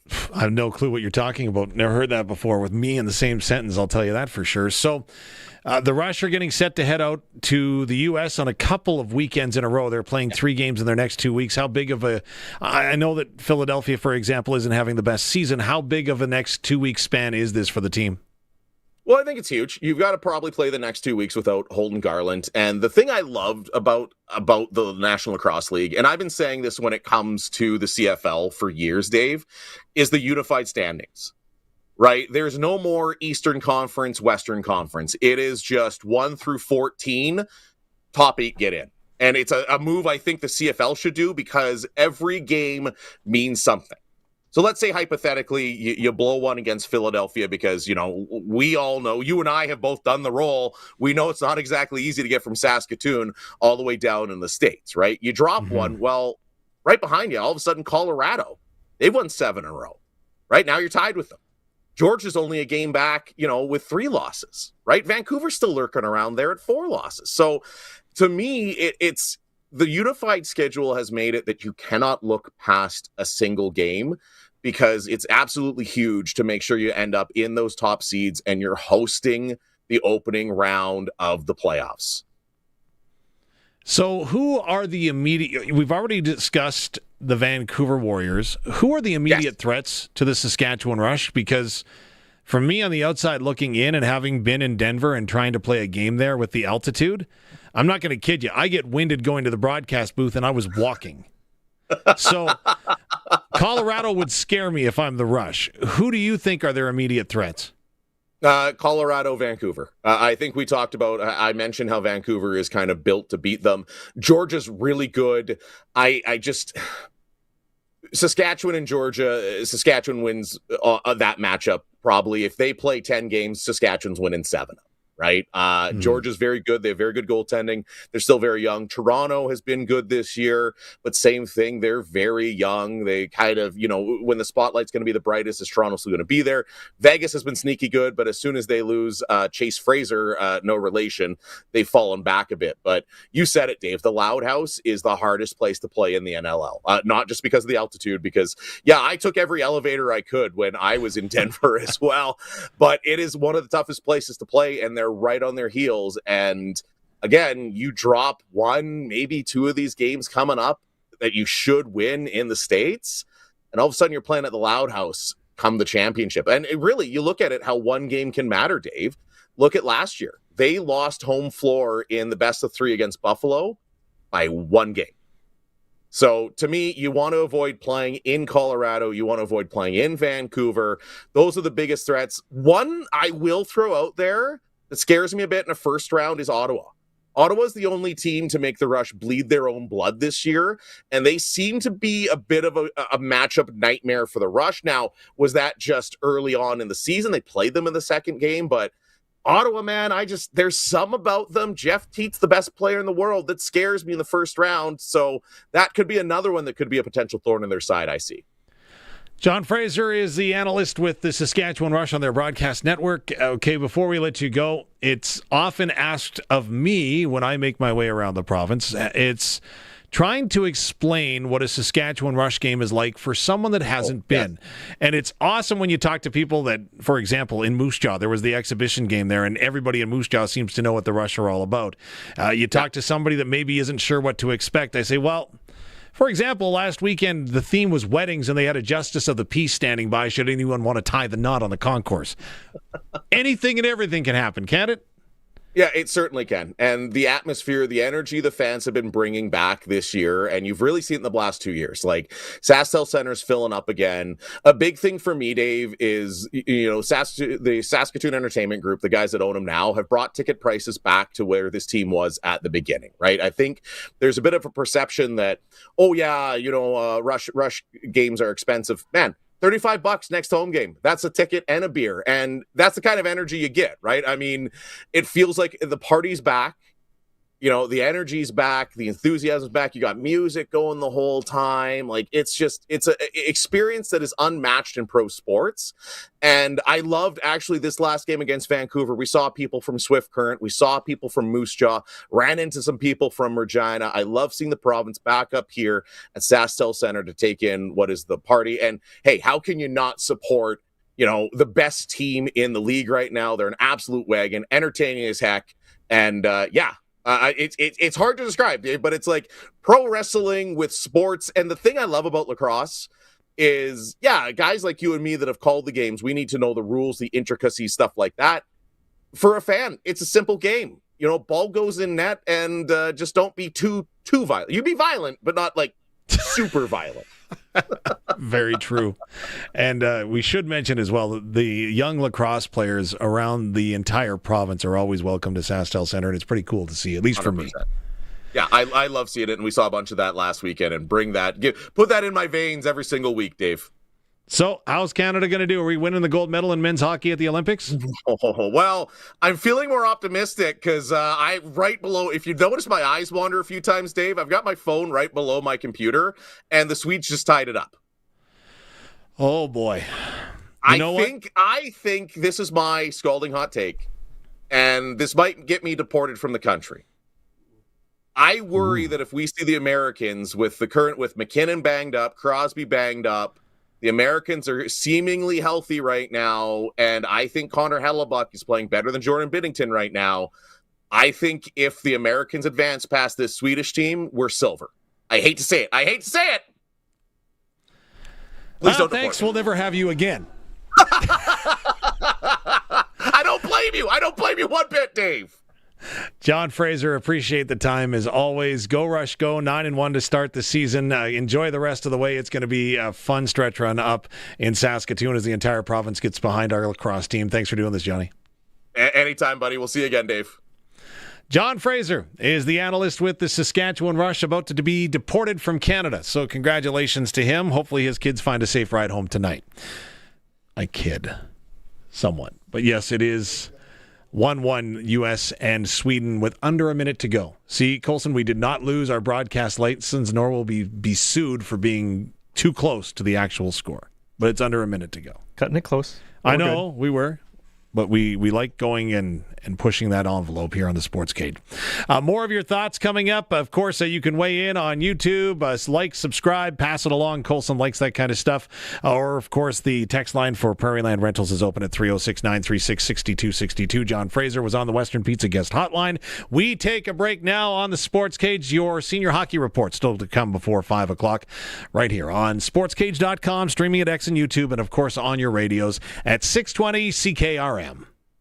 Winter in Saskatchewan tests everything, our patience, vehicles, and sometimes our bumpers. From icy parking lot dings to serious highway mishaps, choosing local matters. At Regina Motor Products Collision Center, we're Saskatchewan-owned, run, and we drive these roads too. An SGI-accredited full-service collision center working on all makes and models. Submit your SGI claim and book your appraisal. It's easy. When you need repairs you can trust, it's neighbors helping neighbors. Regina Motor Products Collision Center, south at Highways 1 and 6 Albert Street, rmpchevrolet.com. We asked Gordon how he started investing with Brian Gawley at Smart Investing Solutions. We phoned him and met with him, and we went through different options, what was going to work for us, and it's been good ever since. Overall, he's done very well for our investment. Don't guess with your money. Call Brian at 306-546-2533. SmartInvestingSolutions.ca.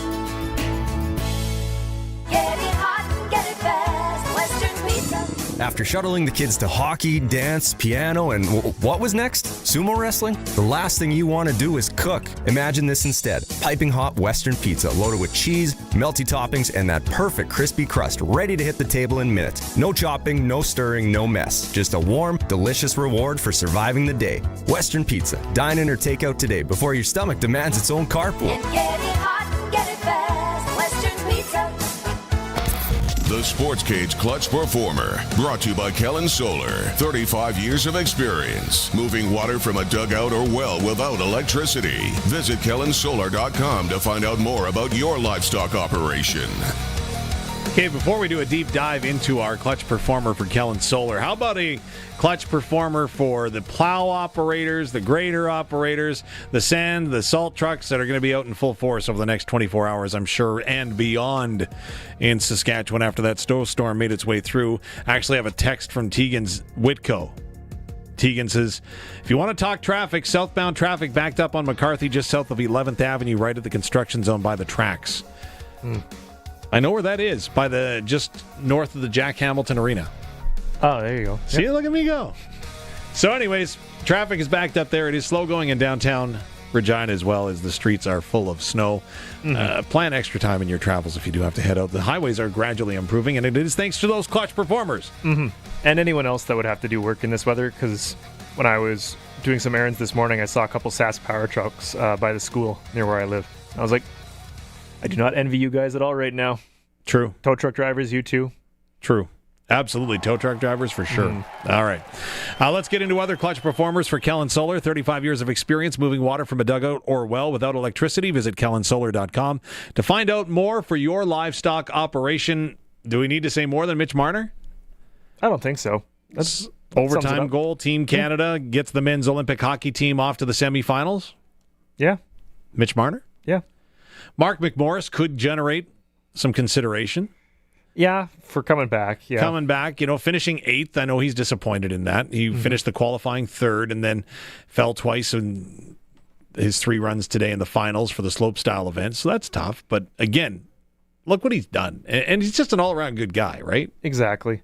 Our gold medalist today, too, the short track speed skating. Yeah, absolutely. His name's escaping me now, but I think that was the 500 meter. Stephen Dubois. There we go. Yeah. Pretty clutch. Get a gold medal. Yeah. Absolutely, for sure. Why not? Yeah. All clutch performers for Kellen Solar. 35 years of experience moving water from a dugout or well without electricity. Visit kellensolar.com to find out more for your livestock operation. Okay, coming up, we are going to get to the senior hockey report in a moment. I was going to say, moving away from the Olympics, I saw this yesterday, and this is pretty clutch as well.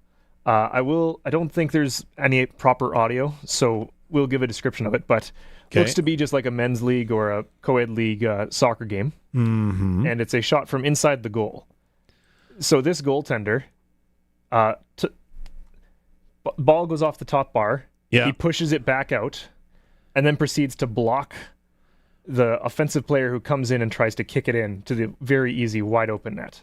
The part of that save, just seeing this for the first time, so the ball is headed in, hits the crossbar, goaltender falling into the net, pushes it out 2 hands, and then the offensive player from the other team comes in, tries to foot it in on a volley, and the hand hits the ball and the foot at the same time, and it stays out. Yeah, goaltender diving up, making the save, and I'm like, whoo, man. I have played goal recreationally, and I don't think I ever could have made a save like that if I tried. You know what is wrong with me? And there's a number of things. But one of the things that caught my eye at the end of that clip that you just showed was I was wondering if that was real grass or not. I have grass envy. Fair enough. Bad way. Looking at it right now. There's a couple of divots. I would suspect those could be leaves. Oh, maybe. Like, looking at it, it looks too clean of a cut. I would suspect it's artificial. Okay. Things we never needed, knew that you never thought that would have been discussed, did you? Wow. There we go. We like covering it all. It is the Wednesday edition of Sportscage for Regina Motor Products. The RMP Winter Tires at cost event is on now until March 31st. When you purchase a set of 4 tires, visit RMP online or in person today. As promised, we'll talk some hockey in a moment. We're going to go to Brandon and your senior hockey report. It's coming up after the break here as we stream Sportscage on YouTube, X, and sportscage.com and are live on your radio at 620 CKRM. He's skating on us! Quick, let's hide in the garage. No! It's stuck!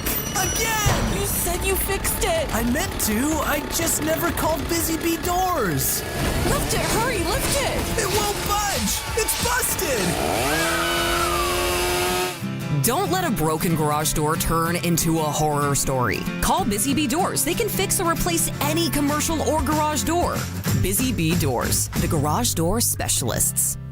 Sask Lotteries has over 50 years of winning behind us. And you know what that means? Lots of winning numbers. Numbers like over 1,200 organizations funded and 12,000 plus groups supported. $6 million given away annually in community grants. And the winningest number of all? $1.4 billion given back to the people of Saskatchewan through sport, culture, and recreation. And we're just getting started. Learn more at sasklotteries.ca. Ever seen a cow in a toque or a sweater? You probably could. They're not fans of winter either. When it's freezing out, your herd still needs water. But good luck convincing them to trek half a mile through snowdrifts for a drink. That's where Keln Solar comes in. Their solar livestock watering systems let you drop a pump just about anywhere. No grid, no trenching, no drama. So let the cows stay cozy. You move the water. Keln Solar. They move water because your cows won't. Visit kelnsolar.com. Time now for the Saskatchewan Senior Hockey Reports on the Sports Cage. Brought to you by Warren Steinley, MP for Regina Luvan, always on Saskatchewan's side. And Croft Electric, 28 years of trusted, reliable home, farm, and commercial service for all electrical needs. CroftElectric.com and all socials. All right, it is the Nooner fellas from the Monday Nooner podcast, here to talk about some senior hockey in the province of Saskatchewan. Last week, we said it's as good as it gets with more than 20 games of provincial action alone. That doesn't include the 14 leagues scattered throughout the province of Saskatchewan. But this week, fellas, is as good as any because we get into a little deeper into the provincial brackets. We start to separate the wheat from the chaff, as they say. We start to find out who the big dogs are. And fellas, I want to start in Senior A. Now, for people new to provincial senior hockey, this would be the big boy category, the unlimited imports, the stacked teams, the ton of pro guys that are coming in, and just some really good hockey.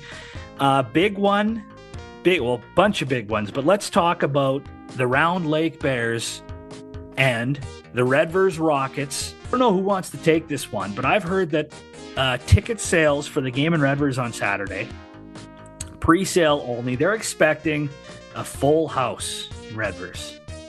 Boss, that is right. They are going to sell this thing out down in Redvers. Huge game for Redvers. I think they got to win game 1, going back to Round Lake for game 2. I think this one goes the distance, fellas. I don't know who's going to win. It's going to be a heck of a series. Yeah, for sure. For sure. Game 1, huge. One thing I feel, Round Lake, every year, it is a eclectic group of players from all over who've never played together before, which can be a little bit tough to get used to. I feel like the deeper they go, fellas, the stronger they get. Redvers, most of these guys have played together forever. I know they do have a good contingent of Carlisle players joining their team as well. So I think for Redvers, like Belt said, you win game 1, you get rolling. And then game 2 is back in Ochapowace First Nation on Sunday at 6 o'clock. That barn will be full. If you plan on making the drive, tell your spouse, I'm not going to be able to text you for a couple hours because there is no service in that joint at all. But you know those games are going to have a ton of people watching online too. Boz, also in A this weekend, we got Lumsden heading up to Kindersley, game 1 of that series. That's also A. And if you're around Regina, you want to make a little jaunt north, Oxbow is in Southie, game 2 of the B, Senior B Provincials. Oxbow is up 1 game to rip and could end it in the fish tank. What else in A? We should mention that we mentioned the 2 series in the South, but the other side, the north side of the bracket, you've got the Lorburn 19ers and the Raymore Rockets. Game 1, Sunday, 5 o'clock in Lorburn. Wicked, what do you know about these 2 teams or this series, or what's your thoughts there? Well, Raymore's pickups, I heard, were pretty darn good for them. And, you know, they got that, I forget his name, Evan, the net, but he played with Moose Jaw Warriors, and he's pretty darn good. Evanoff or something? No. Yeah. Evanoff, and then they got former NHL defenseman Eric Greiba, who's already playing 35 minutes tonight there, so... And that Van Oshaw, who scored 50 goals in Junior A. No, I don't think Lorburn picked up that many players. But it's going to be a tight series. Yeah, Lorburn been kind of a sneaky, surprising team. And then the other one, in A, and we'll kind of highlight some A here more than anything on this Nooner update here on the Sports Cage. The number 1 team in the province, they're going for their 5th provincial title in a row. Unprecedented. They've got a bit of a pipeline from the University of Saskatchewan Huskies program. Players graduate out of what is a juggernaut at the U of S. They got ties, they got buddies in Kenaston. They tend to get a lot of guys shuffling down the Highway 11 to play for the best senior hockey team in Saskatchewan, as per what they've done. The Kenaston Blizzards. They get the Foam Lake Flyers, who have been in the top 10 on our show all year long. They had a little bit of a bumpy last couple months or so, Foam Lake did, but now that it's go time, Wicked, I think they're going to give them a test. What do you think there? What makes you think that Foam Lake could have a chance in this one? Well, Foam Lake's pickups, especially on D, like Corey Thomas, he plays for St. Brew, but in the Wheatland, but he played in the ECHL last year, won a cup in the ECHL. He is a stud defenseman. Foam Lake got a really good goalie, and they got lots of talent on that team too. All 3 lines can score. All their defensemen are really good. It's like I said earlier. I'm thinking whoever wins this series could be the Provincial A champion.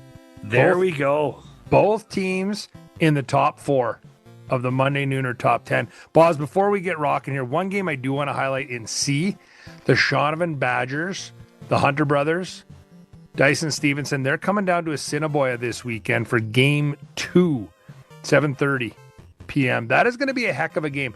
A lot of really homegrown local talent, Assiniboia and Shaunavon facing off. 4-2, Shaunavon takes game 1, but they were down 2-rip going into the 3rd. I think Assiniboia is going to take this one, head it back down the number 1 to Shaunavon for game 3. It's going to be a heck of a game. If you're around there, head down and see that one. I'm just thinking back to about 30 seconds ago, the collection of 620 CKRM listeners in Lumsden and Round Lake and everywhere else punching their steering wheels as Wicked said that Foam Lake Kenniston winner is going to be a slam dunk to win A. So some making friends, Wicked. You're making friends. Making no friends in the South. But that's what makes it fun, is that any of these teams could win, and they've got such passionate fan bases all throughout the province. And we kid you not, when some of these games are streamed on the weekend, there will be thousands of people watching these live, not to mention the 1,500 to 2,000 in some of these rinks that they're getting on any given night of senior hockey provincials. If you're listening to this and you're thinking, man, that was a lot of information and I kind of want to find out more, see what these guys are talking about, you can listen to our podcast, the Monday Nooner podcast, with our weekly top 10. Or you can follow us on social media. We try to keep the brackets updated to see exactly who's playing who and when it's all going down. So if you're into senior hockey, you've come to the right place. That is the weekly report by the Monday Nooner boys on the Sportscage. Hi, it's Perry Nias. 620 CKRM is turning 100 this year. We've been loving all the messages coming in. And now it's your turn. Got a funny story? A favorite memory? Or just want to say congrats, CKRM? We'd love to hear it. Leave a voicemail at 306-546-6230. 306-546-6230.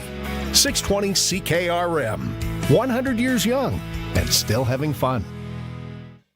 Canada's Conservatives have put forward a bill that will unlock our nation's true potential by rewarding those who build and invest in Canada. The Canadian Sovereignty Act introduces measures such as the Canada First Reinvestment Tax Cut to eliminate capital gains tax on reinvestments in Canada, ensuring that money stays here and builds our great economy.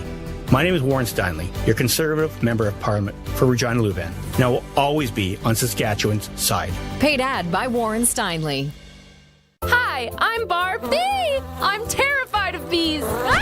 But I'm not afraid of fast internet from Glassers TV, your SaskTel authorized dealer. Get away! With SaskTel's super fast speeds, I can stream, shop, and video chat without anything buzzing around, except my phone. And thanks to reliable Wi-Fi, even my smart doorbell warns me if a bee comes near. Technology 1, bees 0. So if you want fast, reliable internet without the sting, get connected. Contact Glassers TV, your SaskTel authorized dealer in Mooseman today.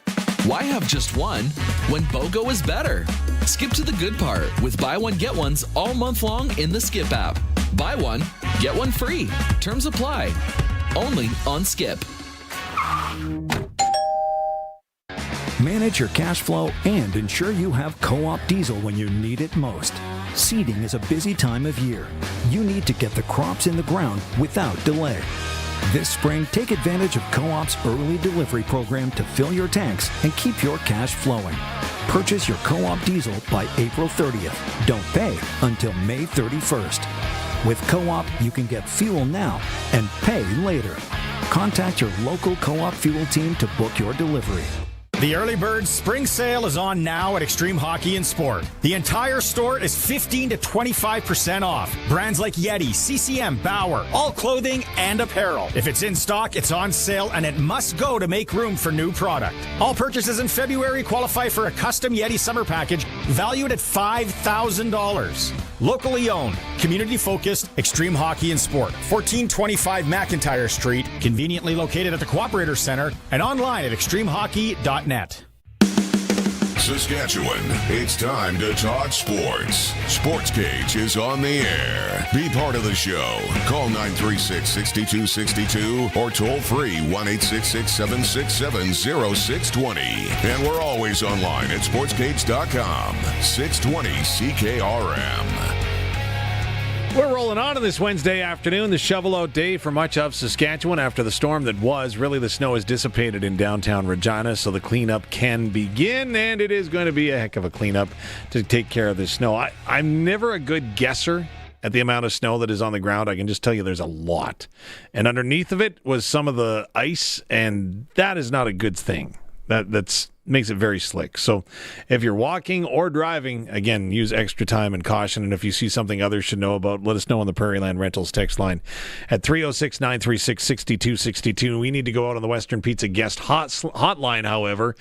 Standing by, the one and only Mr. Croft, whom I have some shame for, as the biggest weekend of NASCAR racing was a dud for me because I forgot to submit my picks until it was too late. I was going to say, it looked like you had a big goose egg there on in the points. So, but you got 35 more weeks to catch up. So true, and it's fortunate because I was going with Kyle Busch to win. Well, you'd look good for a long time, that's for sure. He was looking good early in the race.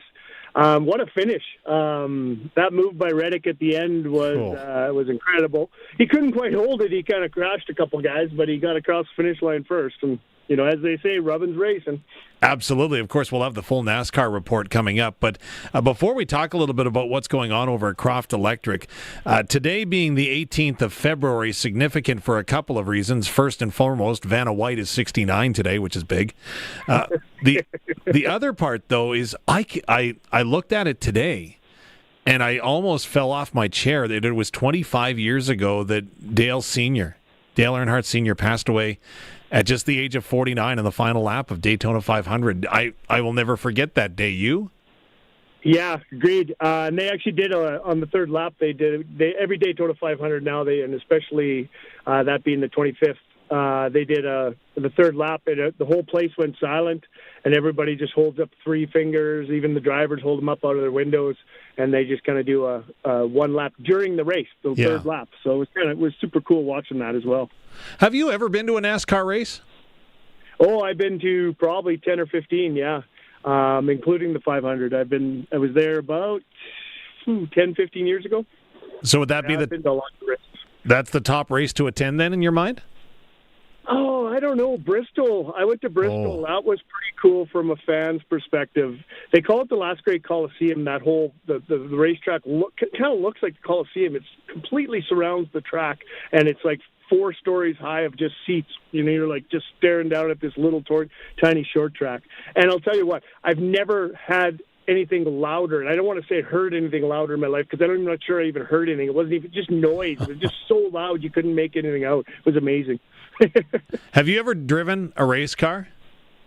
I've driven just like a normal, like one where we run at Kings Park. I've never been in like you can do the driving experiences in a bunch of the tracks. I have not. That's kind of one of my bucket list things.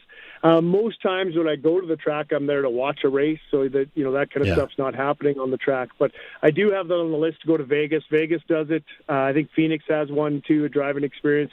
It looks like a good time. Well, and the one thing I'll tell you, so I've had the opportunity to drive a Pro Truck, it was called. And so you look at the line and you think it's so smooth, right? And that was my whole goal on this experience, was just to stay smooth and in my line. That and not spinning, because the people before me had all spun this truck out. I'm like, I don't want to be that guy. And it looked like, you went back and watched the video, it looked like I was running a diamond, because I would go up high on the bank and come back. It was disgusting. So way easier than it looks. As they say, drive pretty. You just want to just easy, and it's amazing. I don't know if you've seen when you watch, and they'll show their hands through the from windshield, and they just look like. But when it does go to when things start to happen, their hands are moving so fast, but they're still catching that car, and it's amazing. Like a lot of people talk about them not being athletes, and it's like, well, first of all, your heart rate is like a triathlete for 4 hours. Yeah. Your G-forces your bodies are taking, in and out of those corners repeatedly. Yes, the car is doing the heavy lifting out of all of it, but you got to somehow sit there. So.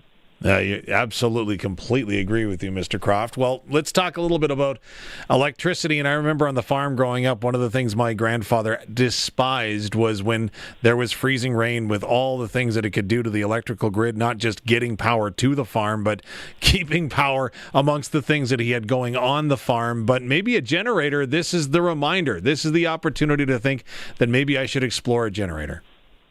Yeah, please give us a call if you're even thinking about it. We can give you a quick budget over the phone. whether it's on the farm or your business or even in the city. But yeah, agreed on the farm and rural communities. Like I know I live on a farm myself, and having that stuff taken care of ahead of the storm, being prepared for the storm, making sure that all of your electrical system is up and ready to go.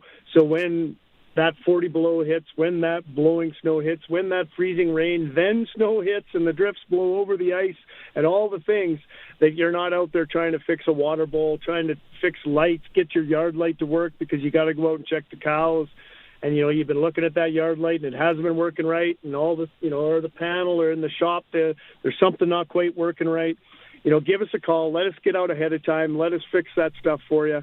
Right now, we're running our preferred customer program, which brings us out and lets us do a 24-point inspection on your electrical facility, and that'll get us ahead of some of those problems. Let us find them before there are problems. And then the other thing it does, it makes us super cost-effective when there is a problem. We just know your infrastructure, and we can come out and fix it quickly. And as part of that program, you send out a really cool newsletter, and the preferred membership is outlined on the email that I received earlier today. But this is cool because it's not a spam thing or anything. It just brings your attention to, hey, here's what is available to you so that you don't miss out on an opportunity to save money, is the way that I would go ahead and frame it. How do you frame it? Well, that's 100% what we're trying to do. We're trying to just make sure people understand that preferred loyalty program also gives you a discount on our labor rate and gives you a 10% discount on our material. So first of all, we're gonna know what kind of panel you have. We're gonna know where your electric infrastructure is set up, and we're gonna give you discounts when we do come out. So it's like a win-win-win, and if that's even a thing, right? So the more we can help, the more we can get out to your farm or your business or your house and get to know your electrical system, the easier and quicker we can fix it when and if there's ever a problem. And ideally, we can get ahead of most problems so that you don't even have a problem. Win-win-win. Definitely not Kyle Busch this weekend. For folks that aren't watching the stream at sportscage.com or, of course, on YouTube or X, your phone number is plastered right up beside your beautiful face. But for folks that want to get in touch with you, how can they do that listening in on the radio right now? The best way is 306-586-1333. That'll get you over to Amy. Amy is a miracle worker on juggling schedules if she's got to get you in an emergency, or even better if she can pre-book a couple days or a week out. Of course, follow us on all socials. We got some Friday funnies and some Tip Tuesdays on there to keep you up to date with stuff, and as well as our website at www.croftelectric.com. You can book online, book a quote, or a call right online. Mr. Croft, as always, it's been a pleasure. Enjoy the remainder of your day. Go Canada, go, and we will talk again soon. Sounds good. Thank you, Mr. Thomas. There you go. Mr. Croft, still on a Mr. informal basis, but someday, I'm going to elevate my level to the Crofty nickname status. That's just not today. Let's get to your Sportscage ticker. It's time for the Sports Ticker. The early bird spring sale is on now at Extreme Hockey. 15 to 25% off store-wide. 1425 McIntyre Street. Online at extremehockey.net. And now open in Moose Jaw. Well, Canada, 2-medal day. Stephen Dubois wins a gold medal for Canada in speed skating, so that's good news for Canada as we up our medal count to 14 today, thanks to a pair of medals. Also, when it comes to the ice today, we should congratulate Team Canada. They get through to the semifinals with a big 4-3 overtime win over Czechia today. They will take on Finland. That's because the U.S. defeated Sweden 2-1 in overtime in their quarterfinal just moments ago. Quinn Hughes, the former captain of the Vancouver Canucks, yes, it still hurts, fellow Canucks fans. He got the goal for the U.S. So they will play Slovakia in one semifinal, as mentioned, Canada and Finland in the other. Curling today, the men won earlier this morning. They clinched a playoff spot, round out the round robin against Norway tomorrow. Canada and Rachel Homan, an extra end to get by Italy, and they won it by mere inches, but they were on the right side of the inch on this one, and will play Korea tomorrow with a playoff spot on the line. Don't forget the U Sports CCAA Canadian Curling Championships continue over at the Cali Curling Club. Club. Chloe Johnston defeated Queens 8-4 this afternoon. Carter Williamson of the U of R fell to Dalhousie 6-5. So Chloe Johnston is 1-1. Carter Williamson is 0-2 from the U of R. They're both back on the ice later on this evening, and there are 3 games tonight in the under-18 AAA Midget Hockey League today, with Warman playing Battlefords. Saskatoon and the Blazers welcome Moose Jaw, while Prince Albert travels to Tisdale. And that is your Sportscage ticker for Extreme Hockey. Coming up after 5 o'clock, Inside the NHL with Eric Francis. Arash Madani will join us, talk a little bit about, remember that tax talk we had yesterday? Yeah, it was delayed. Delayed for sure. Yeah, we'll get to it. We'll get to that. And more of your thoughts on the greatest Canadian television show of all time after the Littlest Hobo showed up at the cross-country ski event in Milan Cortina today. SCTV has been nominated on the Prairie Land Rentals text line. I forgot about that. There we go. I also don't know what that one is, but... No, what else is new? I have a late nomination for our Clutch Performers. Yes. It's been brought to my attention that after pulling the OT winner, Roberto Luongo tweeted out, Marner was born to wear that maple leaf on his chest. So is it Roberto Luongo agreeing with us, or you want to give Roberto Luongo the Clutch Performer? The Clutch Performer for just stirring the pot with Leafs fans a little bit. Okay, win-win. Win-win situation right there. Okay, we'll pause for news, come back with more of the Sports Cage for RMP in a moment. Sports Cage, we are streaming online on X, YouTube, and sportscage.com. And, of course, you can stream us online from the CKRM website or over the radio on 620 CKRM. We are 620 CKRM, a Harvard media station. Streaming online at 620CKRM.com. Good evening, I'm Tanner Wallace-Scribner from the SaskToday.ca newsroom with 620 CKRM News for Echo Sound in Fort Capel. Stay connected with a new cell phone from Echo Sound. Call 306-332-6711 and brought to you by Capital Automotive Group. Capital's 100K giveaway is back. See capital100k.ca for more information. We're now fully into day 2 of one of the biggest winter storms to hit Regina this season. Danielle Desjardins with Environment Canada lets Regina know what's on the way for the rest of the day. More heavy snow on its way, possibly another 5 to 10 centimeters, and reduced visibilities and blowing snow at times. Desjardins says there are colder temperatures on the way behind the system. We'll have more on your weather coming up in a couple of minutes. A winter storm sweeping across Saskatchewan has created some hazardous travel conditions, particularly in central and eastern parts of the province. The Ministry of Highways and Infrastructure says travel is not recommended on several routes, including Highway 1 from Belle Plaine to the Manitoba border and Highway 11 from Regina to Bethune. Warnings are also in place for highways near Prince Albert, Humboldt, and Estevan. The Saskatchewan RCMP says whiteout and blizzard-like conditions are forecasted, with heavy snow and strong winds continuing into today. Drivers are urged to delay non-essential travel and check the highway hotline for updates. The city of Regina has declared snow routes in effect, meaning no parking is allowed along marked routes from 6 a.m. on Thursday to 6 a.m. Friday. At a media availability yesterday, Daryl Massier with the city of Regina says they're ready for the aftermath and do have one request for drivers. If they could give us about 3.5 car lengths behind our equipment, especially our graders and our sanders, that's a lot. That's a great help for them to keep that far back. It just keeps them safe, it keeps us safe, it lets us do our job. The 24-hour ban helps crews plow roads from curve to curve and keep routes clear for emergency vehicles. Cars left on snow routes may be ticketed. Residents can check the map at regina.ca/snow routes and sign up for alerts through the Sweep and Plow app or the city's social media pages. A major snowstorm and high winds have caused several flight cancellations in Regina and Saskatoon. At the Regina International Airport, multiple WestJet and Air Canada flights were canceled, with others being delayed. At Saskatoon's John G. Diefenbaker International Airport, they also reported cancellations, though conditions have since improved. Passengers are advised to check directly with their airline before heading to the airport. That's 620 CKRM News. Read more stories from around your community and around the province at sasktoday.ca and 620CKRM.com. Picture this. You sit down to watch TV and suddenly your screen freezes harder than a triple axle.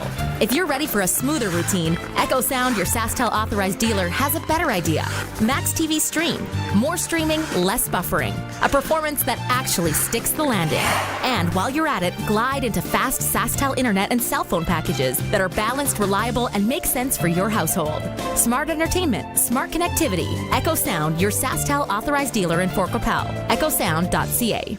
Capital's 100K giveaway is back for 2026. The Capital Automotive Group is giving away $100,000 in cash and prizes with no strings attached. We're proud to be part of communities across Western Canada, and we know it's those communities that allow us to exist. So every once in a while, once a year to be exact, we're going to say thanks by giving away $100,000 in cash and prizes. To learn more and enter to win, check out capital100k.ca. Capital's 100K giveaway. Do not miss it. The weather is brought to you by Line-X Regina. Serious protection, killer looks. 1865 McCarra Street. The worst of our winter storm is over. The warning for snowfall has ended.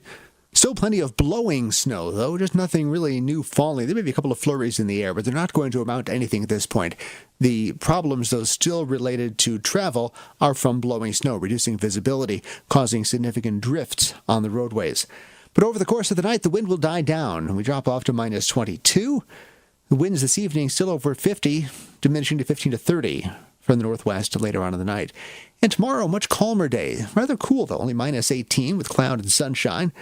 Partly cloudy, minus 23 for Thursday night, and a mostly sunny day on Friday, but we're stuck in the cooler air, minus 18 the high. Minus 18 on Saturday as well, and Sunday stays dry, partly sunny sky, minus 17, but watching for the cool air to very slowly retreat early next week, and as it does, it'll get pushed aside by a warm front, which brings a few more snow flurries.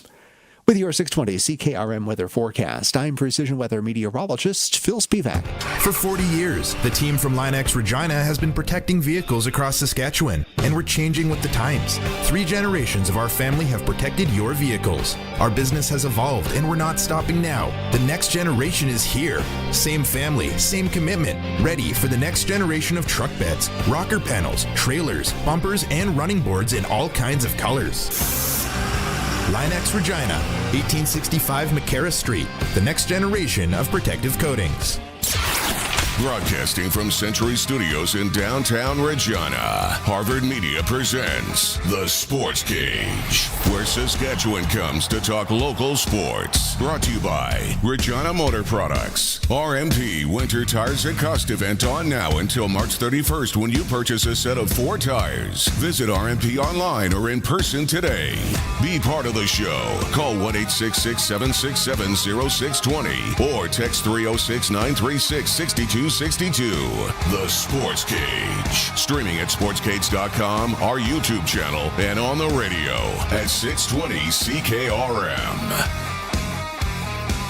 Dave Thomas in for Tegan Whitco and Barney Shankaruk on this Wednesday edition of the Sports Cage. Colson Schultz is riding shotgun. No matter where you may be traveling in the province, there are some travel not recommended warnings going to the north of us. If you're heading to the east and west, the highways have got some snow on them for sure, as well as some reduced visibility. So check the highway hotline before you head out anywhere today. If you're just checking us out for the first time today, it's a 2-medal day for Canada over at the Olympics. Our Stephen Dubois skated to a short track gold in the men's 500 meters, while the women's 3,000-meter short track speed skating relay team skated to bronze. We've got 14 medals in total, 4 gold, 4 silver, and 6 bronze.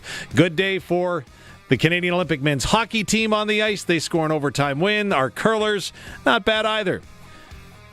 Well, Rachel Holman was almost real bad, but she won a game by an inch and an extra end. We'll discuss that coming up a little bit later on. We've still got to go coast to coast with Arash Madani. Going to sprinkle a little for Sports Select, but speaking of Sports Select, let's get inside the NHL. Now for Inside the NHL with Eric Francis on the Sports Cage. Inside the NHL is brought to you by Sports Select. Getting in on more of the sports action you want is as easy as playing at sportselect.com. Simply make your picks online, generate your QR code, and lock in your bet at your local Lotto Spot retailer. He's back from holidays, and he's got a question to answer right off the hop. It's Eric Francis joining us. Good afternoon, sir. Question for you. what is the most Canadian thing that you saw today? A former discarded Toronto Maple Leaf coming up in a big moment at the Olympics, or the littlest hobo showing up at the cross-country ski venue? I loved them both. And, I love Littlest Hobo more than almost anything. That was a great show. There's no question about that. But, those were two pretty incredible. One was an incredible moment. One was very humorous. But, man, Mitch Marner, Toronto's favorite whipping boy.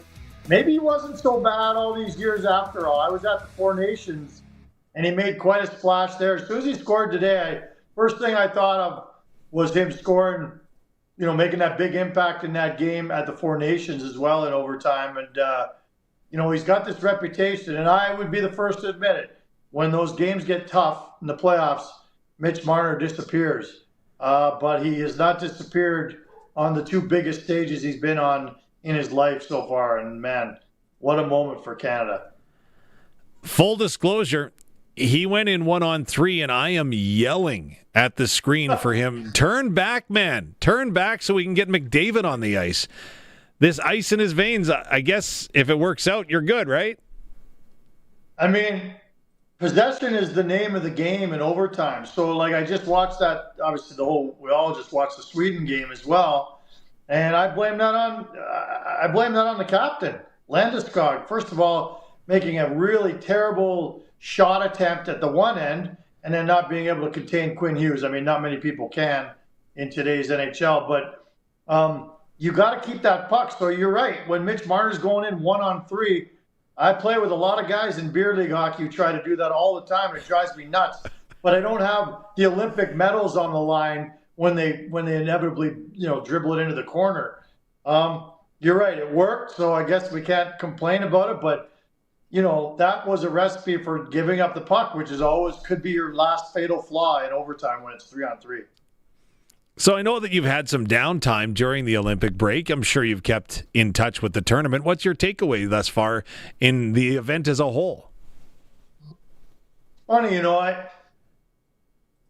I did predict at the beginning that America would win the tournament, and I did it begrudgingly. I did it out of fear because I've feared for 30 years that they're eventually going to take us over in our sport, and I really believe that. Just it's a numbers game with the more and more people in the States playing the game and their population. But, the one thing that I took solace in was the fact that we probably have, the 3 or 4 best players in the world in McDavid, Crosby, Makar, and McKinnon. You want to throw Celebrini in that conversation, I'll listen. But, you also got to throw Quinn Hughes in that conversation because he's right there with Makar.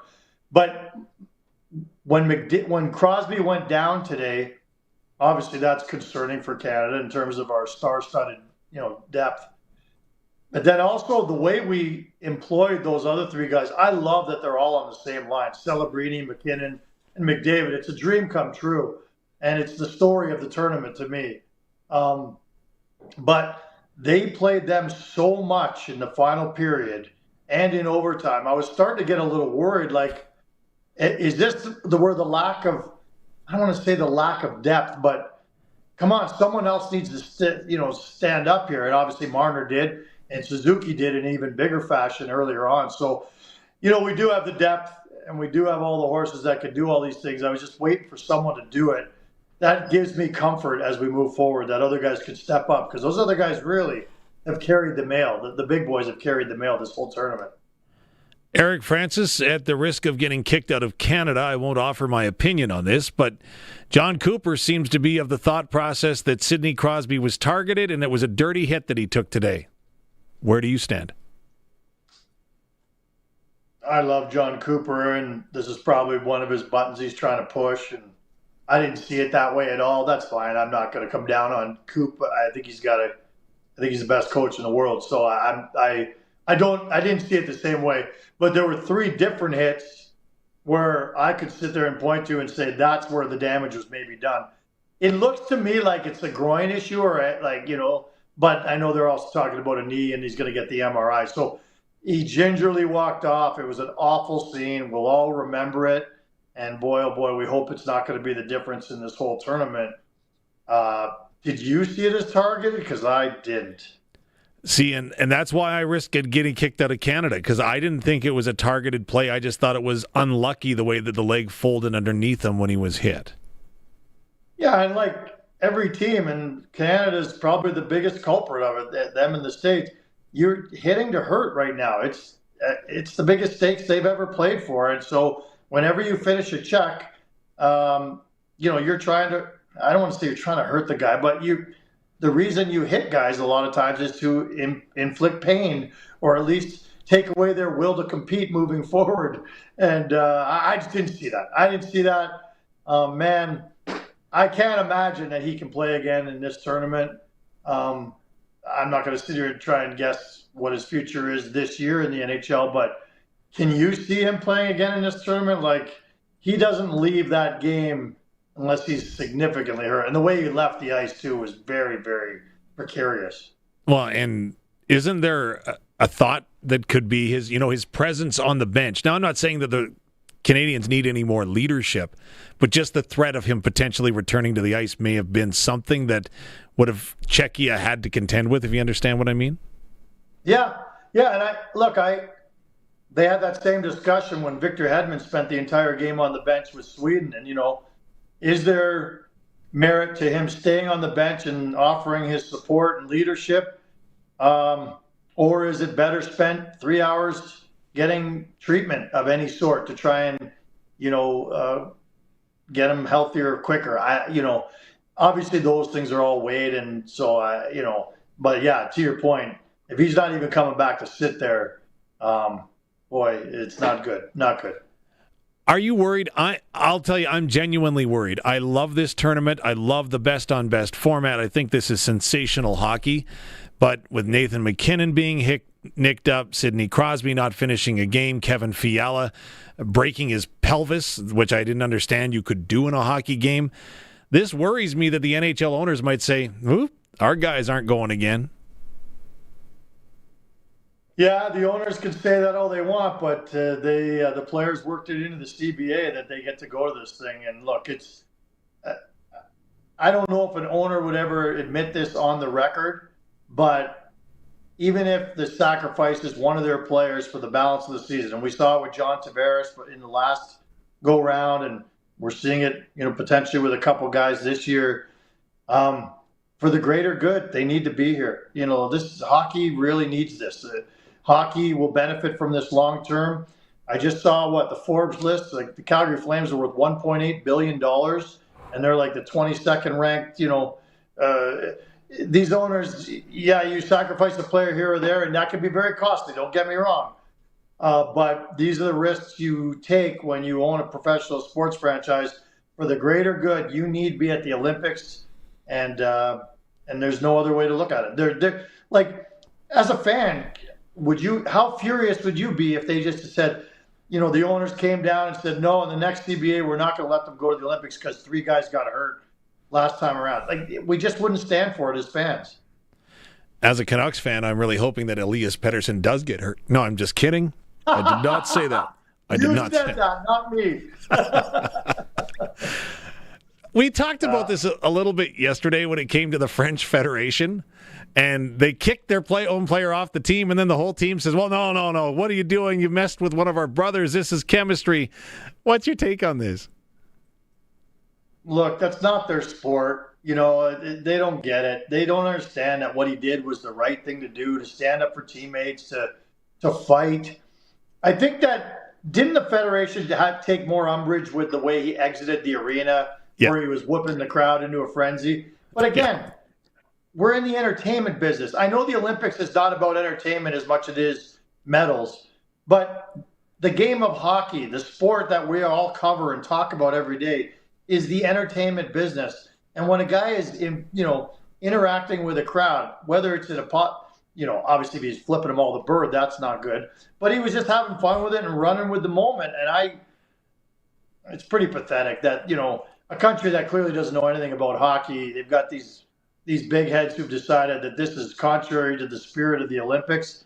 Good God, learn your sport a little better before you start to try and suspend a guy. Good on the players for revolting. Could you have imagined what they would have done with any of the Tkachuk's antics? Oh my! They'd have them drawn and quartered in France. You know what I mean? You can't. You know, or the guillotines was very popular in France back in the day.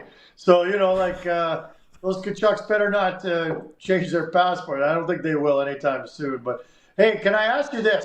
I'm curious people's take on this. You know the old, you know, Colson's done this before. The most annoying sound in the world from Dumb and Dumber. Oh yeah. Do you know that scene? I would second that and say that to me, the most annoying sound I've ever heard in my life is the USA chant.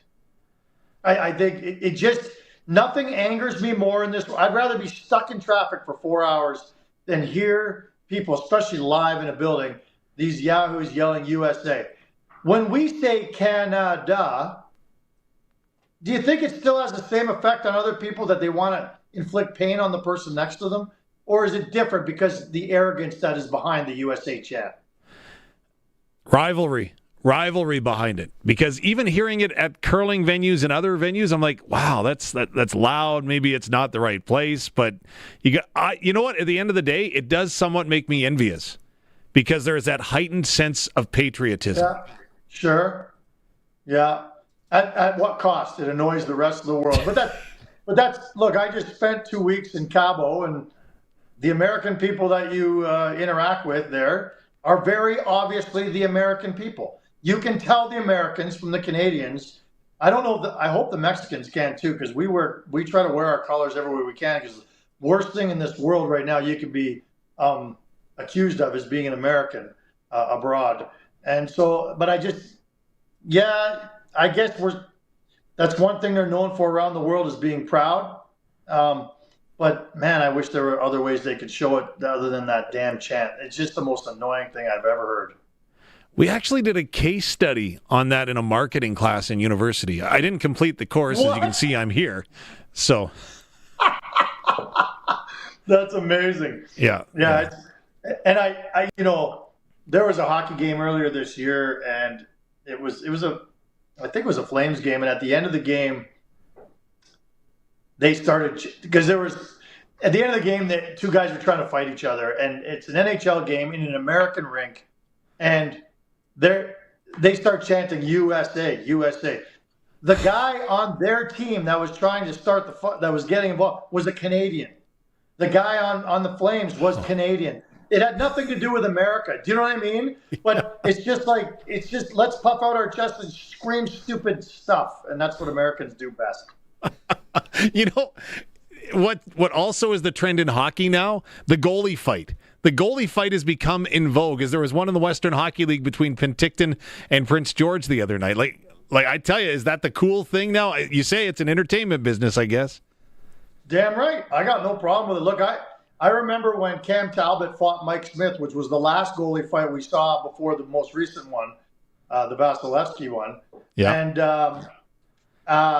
I remember talking to Cam Talbot the next day, and the whole world was fascinated by it. Pasolso was in the middle of Battle of Alberta and all this other stuff. But Cam Talbot told me it was on his bucket list. Before his career ended, he wanted to get into a goalie fight.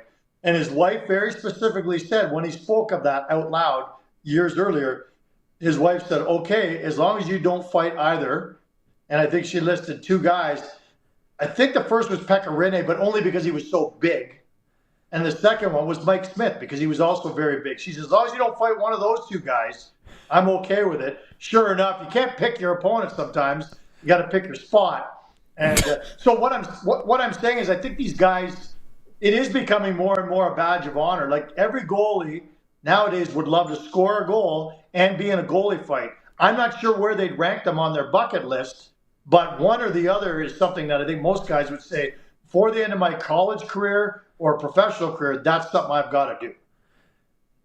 So Cam Talbot maybe never, ever, ever had a no trade clause, but he had a no fight clause with his wife. Makes sense. Yeah, exactly. Now, here's one other thing. If you Google the KHL All-Star Game this year, maybe you've spoken of this already, they did a hardest shot competition for the goaltenders. And that was fantastic theater, because almost all of them fell. Like they all took a big running start, and once they whiffed on the shot, then they would careen into the net. It was great theater. I would love to see that added. I mean, if we have to do an all-star game, please let's add something interesting about it, and that would be it. No doubt. I'm fascinated that NHL teams are back already. For some reason, I didn't think that players had to report until the weekend, but they've got like a week of training camp. How would that suck coming back from whether you're down south? I guess probably everybody's talking about what they did on their winter vacation right now, but this seems exorbitant. No, 7 days before you actually start playing games? Absolutely ridiculous. I came back from Cabo last night. I was going to stay another week. And then when I found out the NHL was ordering the players back, yesterday by 2 p.m. they had to be back in the building. I'm like, what? So I came back early. The players came back early. And, it was kind of interesting today. I have to say, I have to paint this picture for you. Flames are practicing, and the Canada game is on the Jumbotron at the Dome above them. And the guys, the whole practice, when it went into overtime, the guys are like, some guys were missing passes because they were looking up and trying to see what the score was. And then, there are only about 5 people that cover the Flames now left because the business is dying. The 5 of us exploded cheering when Canada scored the overtime winner. And the players were like thanking us after. Thanks for cheering us on during practice today, boys. It really meant a lot to us. I got news for you, boys. But anyway, they appreciated us also letting them know that they had to look up and see the game winner. So it was a surreal experience. Yeah, the fact that they're back is ridiculous. Could Coach Huska, if he wanted, said, "Hey, boys, take another couple of days. It's on me," or is this is mandated? You got to be back. Dude, for coaches, this is Christmas. They love this. They bag skated the Flames for the last 10, 15 minutes. Because they know these guys were all in Cabo and Hawaii, and they've all got great tans, and they know that they did very little over the last week and a half, whatever the case may be. So these coaches see this as a huge opportunity to really get these guys, back in shape from whatever edge they lost over the last 10 days. It's a bit ridiculous, but I'm telling you, coaches see this as very valuable. They would not pass this up at all. Coaches they don't get much practice time this year. I get that as well. Mm-hmm. So they want to make the most of it. Okay, I need you to chime in and help us. Colson, the poor lad, has never seen an episode of The Littlest Hobo or Beachcombers. Those two have been nominated as the greatest Canadian show of all time after that dog ran the cross-country course today. So where are we going with this generation of Canadians that have never any inclination of The Littlest Hobo or Beachcombers? Yeah, I mean, it's probably pretty tough to explain to someone who's 20 or 30 years old right now that this was actually a hit show, that this dog would go and save this, every half hour would go and save the world from something. It's pretty ridiculous. And if we're honest with each other, you and I look back at it with rose-colored glasses, but the reality is it was terrible TV. But it's all we had. It was our TV. And I'm lumping in another one that maybe people in the West don't know, but growing up in the Toronto area, King of Kensington. I don't know if that. Yes. I don't know if that. Yeah. When he's walking down the street, he smiles at him. Al Waxman was his name, and I remember being I was at a World Series game, and for some reason I somehow got into a private box, and in that box was Roger Staubach, who at the time was a big deal in the world, Deanie Petty, and Al Waxman. And I wasn't sure who made me more excited. Deanie Petty, I had a crush on my whole life as a young man. And Al Waxman was the goddamn king of Kensington. And whose autographs did I walk out of from that evening? Al Waxman and Deanie Petty. Roger Staubach could beat it. I had no interest. I had no interest after my stars were in my eyes for the other two Canadian celebs. The Deanie Petty Show, right on after 11:30 before you got to the news and Flintstones. And just before the Love Boat. There you go. Eric Francis inside the NHL for Sports Select. Welcome back. Thanks for doing this with me today. Go Canada Go. We'll be talking, I guess, on semifinal Friday. Yeah, we'll talk Friday. We'll have lots to talk about then, too. Take care. That was fun. All right. Eric Francis joining us on the Western Pizza guest hotline. I guess Colson's just looking at me with blank eyes like the King of Kensington. Are you kidding me? Oh, boy. Another great theme song. Back when shows had theme songs. It was good. All right. We're going to take a break. Come back with a Sportscage ticker. We got to or should we sprinkle a little now? Let's sprinkle now. Why not? Let's go off the beaten path now that my head is consumed with thoughts because I can't remember what the King of Kensington's wife's name was in that show. I'm going to be... No, you're not going to know. Probably won't even be on the... It'll be somewhere on the internet. But anyways, let's sprinkle a little. It's, of course, for our friends over at Sports Select. Of course, you can do it online with a QR code. You can go in-store to your local lottery retailer, whatever you want to do. It's a lot of fun. And, of course, all the proceeds stay in the province of Saskatchewan with your legal betting option, which is Sports Select and the sprinkle of the day. Again, get in on more of the sports action you want. As easy as playing at sportselect.com. What are we looking at, Colson? Canada, USA. We talked about this one yesterday, so we could go on to other things. Mm-hmm. The line has not moved for the women's hockey gold medal game tomorrow between Canada and the U.S. Not at all. So still a 1.5 goal favorite, if you will. Yeah. Men's futures are up for that one still. I think Canada was like a 1.95 yesterday, and the USA was like at a 3. Yes. So they're bringing them down as we get closer to. Yeah. Still Canada the favorite to win, though, according to Sports Select. Mm-hmm. Makes sense. Slovakia, the long shot, and Canada gets them. After today's game against Czechia, I'm not counting anybody out, but I'm just saying. So there you go. Your sprinkle of the day. Did we decide? Did you pick? Because Eric Francis said U.S. Yeah. No, I still think... Because there's one more game to go, so... I think that'll be enough time for the few guys who are hurt to heal up a bit. So assuming that it's Canada and the U.S. in the gold medal, I think we still got it. Still got I think, you know what? I think that's an optimistic approach when it comes to the injuries. Yeah. Need some of that miracle water that they sprinkle on the soccer players when they're down in the... You see that? Need some of that right now for healing. But Canada is still the favorite after they won their quarterfinal over Czechia today. They will play Slovakia, in a semifinal on Friday. The women's gold medal game in hockey, Canada-US, is tomorrow afternoon. We will take that break. Coming up, we are going to go coast to coast with Arash Madani, as well get to your Sportscage ticker as we count down here on this Wednesday afternoon and get set to shovel, Colson and I. Maybe a neighbor's listening right now. Just throwing that out there. His wife was Kathy. Kathy? And then at the end of the third season, they divorced. No. Yeah. No. Yeah. So, okay, the actress's name is Fiona Reed, but at the end of the third season, she decided to leave the series, so Larry and Kathy divorced. Larry then dated Tina in the 4th season and Gwen Twinning in the 5th. See, that's wild because back when that show was on, divorce was frowned upon. That's why I'm surprised. Anyways, well done. Good research. There you go. Yeah, we got more people chiming in on our text line for Prairie Land Rentals and Sales since 1986. Sorry. Big or small jobs, they've even got snowblowers, skid steers. Deal with the owner at 600 Albert Street. 306-936-6262 is that text line. We take that break for sportscage.com. That's where we're streaming, as well as on X and YouTube, and on your radio at 620 CKRM. Winter's not done yet, but your home projects can be. Finish the season strong with Freeze Tallman. From updating interior doors and trim to boosting attic insulation that helps keep heating costs down, Freeze Tallman has what you need. Thinking about a home office or finally setting up that home gym? Now's the time. And when it's cold outside, staying warm means staying in, so Freeze Tallman delivers right to your door. Visit freezetallman.com. Freeze Tallman. Locally owned, family grown. Rooted in our community for 70 years.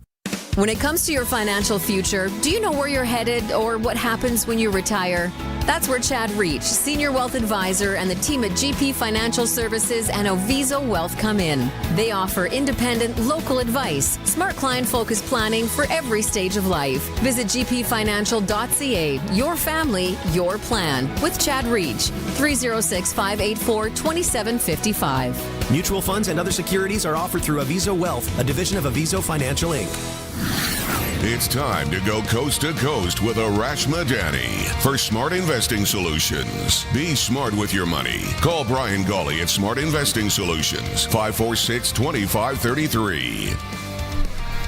Dave Thomas filling in for Barney Shankaruk and Tegan Whitco on this Wednesday on the Sports Cage. It's almost shoveling time in Saskatchewan after the dump of snow that we had, but that gives us more excuse to stay inside and watch the Olympics. Arash Madani joining us coast to coast. Good day, sir. Another medal day for us at the Olympics. What caught your attention aside from the hockey game? Well, another gold medal, and it's really amazing, Dave, that if you kind of look at the whole landscape of what Canada has done at these Olympic Games, we are a speed skating nation. Say that a few times and wrap your head around. Canada is a short track speed skating nation, a long track speed skating nation. Doesn't matter the discipline. Pretty amazing to see another one today. How much does the impact of Katerina Lemaidon have on speed skating in our nation? Even Clara Hughes, two were huge, but I draw from the Katerina Lemaidon from living in Saskatoon for so long and the number of young athletes that she inspired. Yeah, I think that's a part of it. I think it's a big part of it.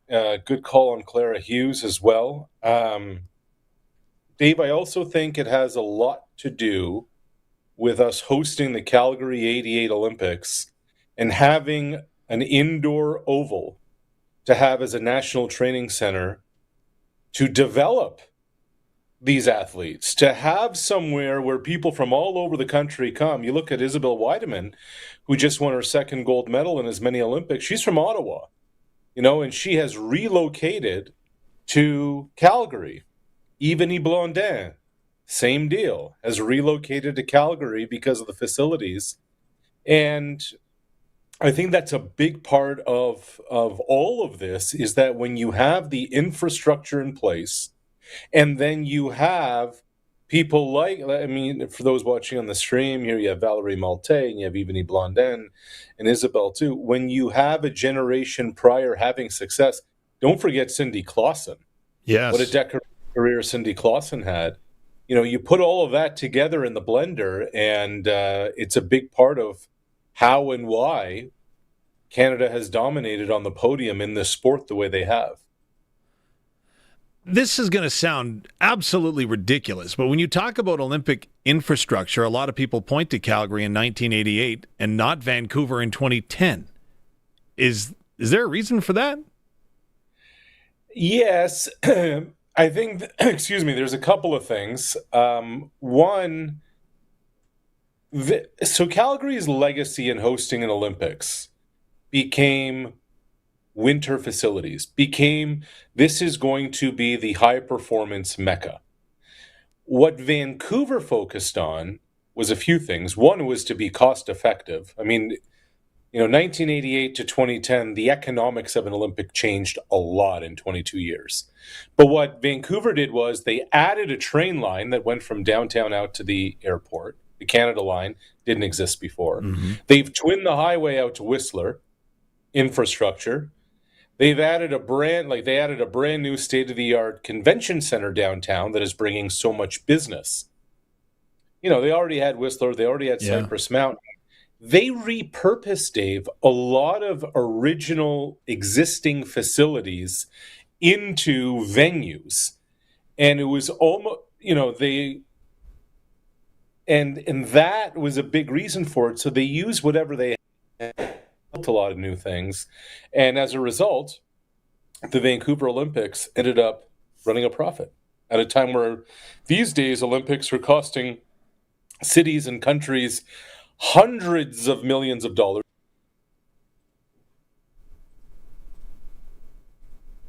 Oh, sorry, I may have cut off there. I just said, these days Olympics can cost hundreds of billions of dollars, if not billions. I think Montreal's still paying for theirs, but that's a different story for a different day. But the trivia question from this Olympics will be Michael Kingsbury. Won our first gold medal of the Games, which I thought was pretty remarkable to see. But that has you concerned, though. Well, it's not just Kingsbury. I look at these speed skaters who have won medals. You know, Kingsbury won his first medal, got to his first Olympic podium like 3 or 4 Olympics ago. These speed skaters are now in their, well, they've won back-to-back gold medals. They're at their 3rd, if not 4th, Olympic Games. You know what we're not hearing, Dave? Young Canadian athletes who are emerging and stepping up. And so much of this, what you have here are the vets who are having success, the vets who've been through it, the vets who really were the recipients of all the government funding that went into Vancouver 2010. And let's make sure that as a country, we're not going to embarrass ourselves on the global stage. And in a lot of these sports, there isn't another generation coming. Piper and Paul did okay in ice dance, but they were the heir apparents to Tessa and Scott, and this is probably their last one too. You look at the pipeline through our winter sports, and there aren't a ton of medal threats coming, and that's going to be a real problem after these Olympics. Now, I'm kicking myself right now because I can't remember the athlete that shared their story, and they were tens of thousands of dollars in the hole funding themselves and their Olympic dream. So I guess maybe that's the thought starter when it comes to funding Olympic athletes and the conversation that, like you said, before 2010 was big. Does it come back full circle now? Well, we had a speed skater who just won a medal at the Olympics, and he's literally sticking around Europe for a while after because he has a place to crash on a buddy's couch instead of flying home and then returning for the World Championships. He's $20,000 to $25,000 out of pocket already in 2026. We have a bobsled program that has literally gotten their sled from the Germans because the Germans upgraded theirs. And instead of throwing it in the dumpster, they said, "Hey, Lumsden, you want our sled?" That's kind of what's going on. I shouldn't say kind of. That is absolutely what's going on. It's absolutely what's happening. It's actually a national embarrassment when you think about it.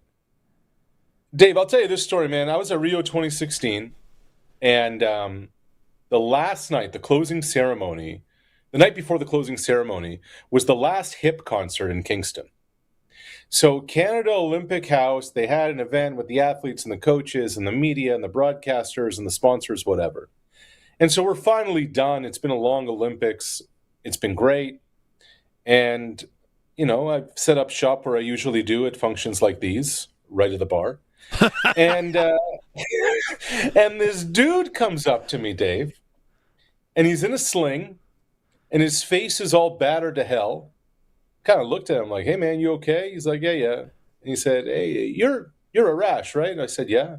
He said, "I'm a big Jays fan." I said, "Oh, okay." And this is 2016, right? So it's the heart of the Bautista, Donaldson, whatever era. And he says, "Do you think they're going to re-sign Encarnacion?" And I said, "Oh, man, I don't know." I said, "I think the Jays are willing to offer 3 years, 60, but Edwin's looking for a 4th year. If he can get 4 years, 80, he'll just go there, wherever that is." And he ended up getting it from Cleveland. And the guy just kind of looked at me with a smile on his face, and he said, $80 million, huh? I said, "Yeah." "Why?" He said, "Look at me." He said, "Busted my collarbone. My face is a mess. My jaw's screwed up. I've broken some teeth." He's like, "I was a BMX rider in the Olympics, and I had a big fall, for Canada." He said, "You talk about $80 million. He said, "I got $24,000 in funding this year, and I thought I won the lottery, and you're talking to me about $80 million bucks." And I kind of looked at him and I said, "Dude, I'm sorry to tell you this, but that's 80 million US after the exchange rate." Ed was probably making more in a day than you made this year. Wow. Well, okay, so obviously money doesn't fix all problems, but obviously it allows athletes to train like elite high-level athletes and not hold full-time jobs or whatever else they need to do to raise funds. Does it have to come from the government? Are there other models out there? You would have the experience to know. Yeah, look, there's really two ways of this kind of working. One is sponsorship dollars, and the other comes from funding. And there are limited sponsor dollars for amateur sport across the board in Canada. It's the reality. And people can say, oh, I'm seeing all these commercials and all this branded content during the Olympics. Yes, you are. They pick 10 or 12 athletes that they've pegged as marketable, likely to be medal hopefuls, et cetera, who've already established themselves. And some of them are the ones that are getting some money to compete. The reality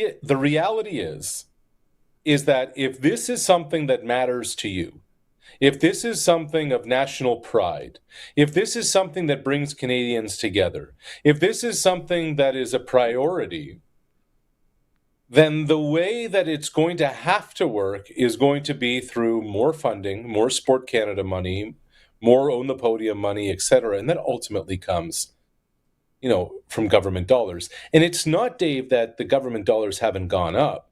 The government dollars have stayed the same, which everybody can tell you with inflation these days means the government money has actually decreased. And so here we are wanting to compete against the best in the world, and we're asking these athletes who lay it all on the line, who do everything that they do, to be out of pocket. And then if you have success, there's not much in it for you in comparison to other countries. If you win a medal, you get a little bit of a few greenbacks in your jeans, but it's nowhere near what would happen if you went to some other countries around the world. So it's time for a real conversation again, something that had kind of gone away around the Vancouver Olympics because we really didn't want to make fools of ourselves. But it's about to happen. It's about to happen at the next Winter Olympics. And it's something that needs to be addressed and now. And we'll see what the federal government's going to do about it. Who would be the biggest spenders for the Olympics? Who would compensate their athletes, whether it be for medals or support in leading up to the Olympic Games? It's a good question. I'm not sure. I think so much of it also has to do sport by sport. If you win a gold medal, I think it's in Poland, it's something like $200,000 comes your way. Singapore has never won a gold medal. I think they're offering $1 million for somebody there to do it. But the cost of doing business and travel, and you're asking athletes. There's no such thing as an amateur athlete anymore, because you have to eat, live, sleep, breathe it.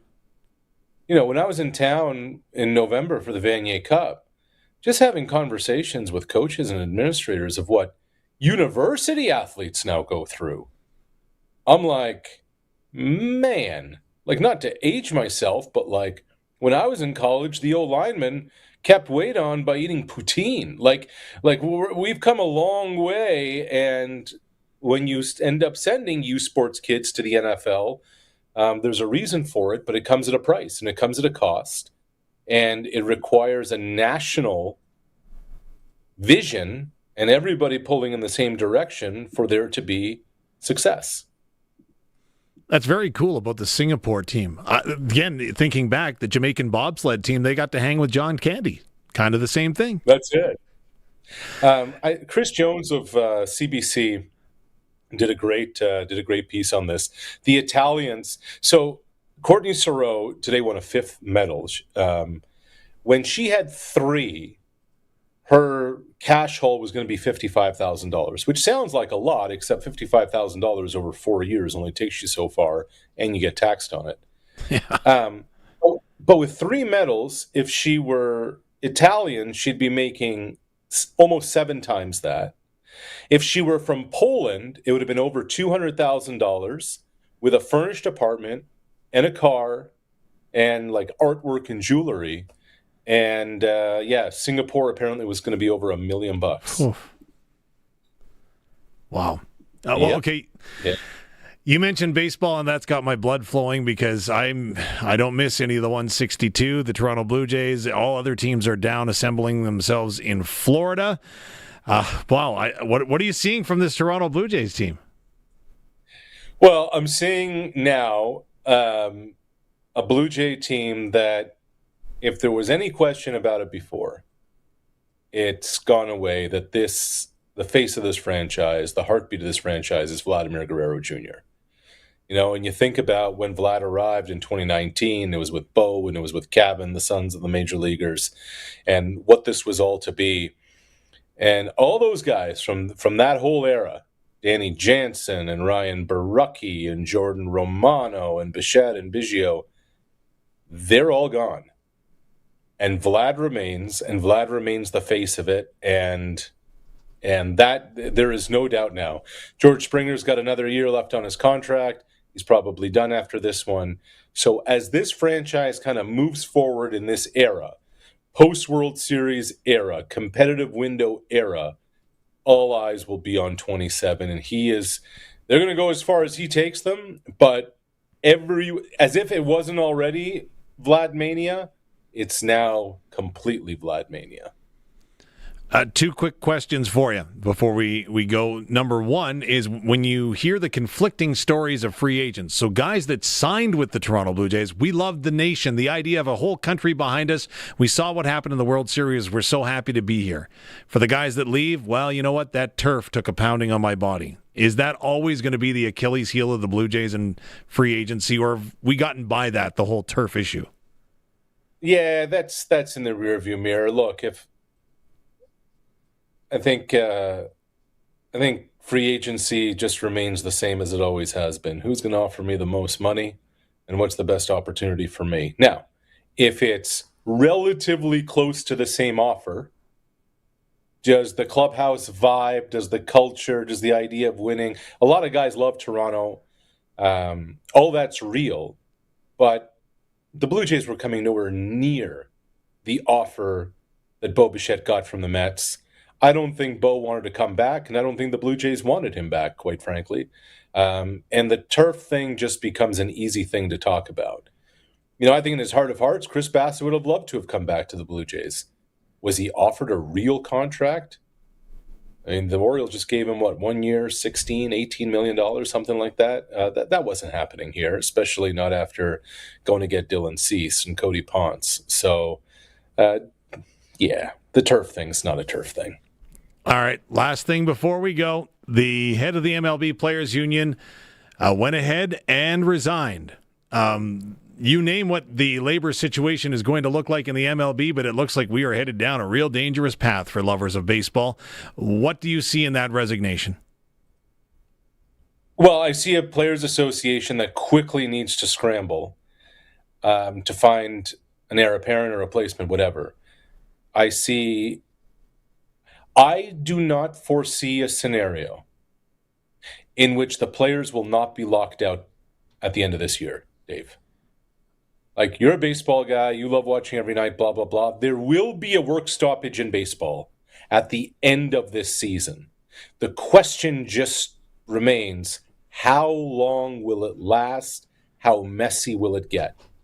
It's not an if, it's a definite. The question will just be for how long. And so now, moving forward, it's going to be really interesting to see how this unfolds with a new head of the Players Union. I can't wait to find out how this is going to unfold. I am not going to kid you. It's going to be must-see TV, if you will. Arash, I could do this for hours with you each and every time. I'm sorry we were out of time today. Appreciate you doing this. Stay warm, stay healthy, and if you need some workout material, come shovel some snow with us. I appreciate it. You know what? Let Colson do it for you. Done deal. There you go. It's for Brian Golly. That would be Coast to Coast with Arash Madani joining us on the Sports Cage. Yes, boy, I tell you. He looks so nice and comfortable there in Ontario. Just saying.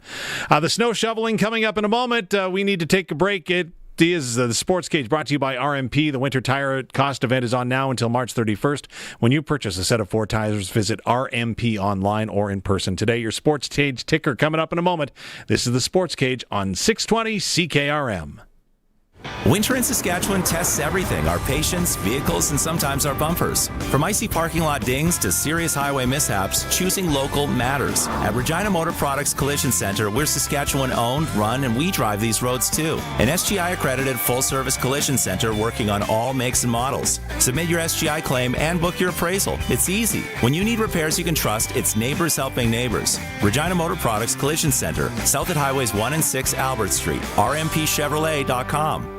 Do you have a safety program or OHS committee? Call Campbell Safety. Harassment in the workplace? Call Campbell Safety. Don't know if you have a proper safety program?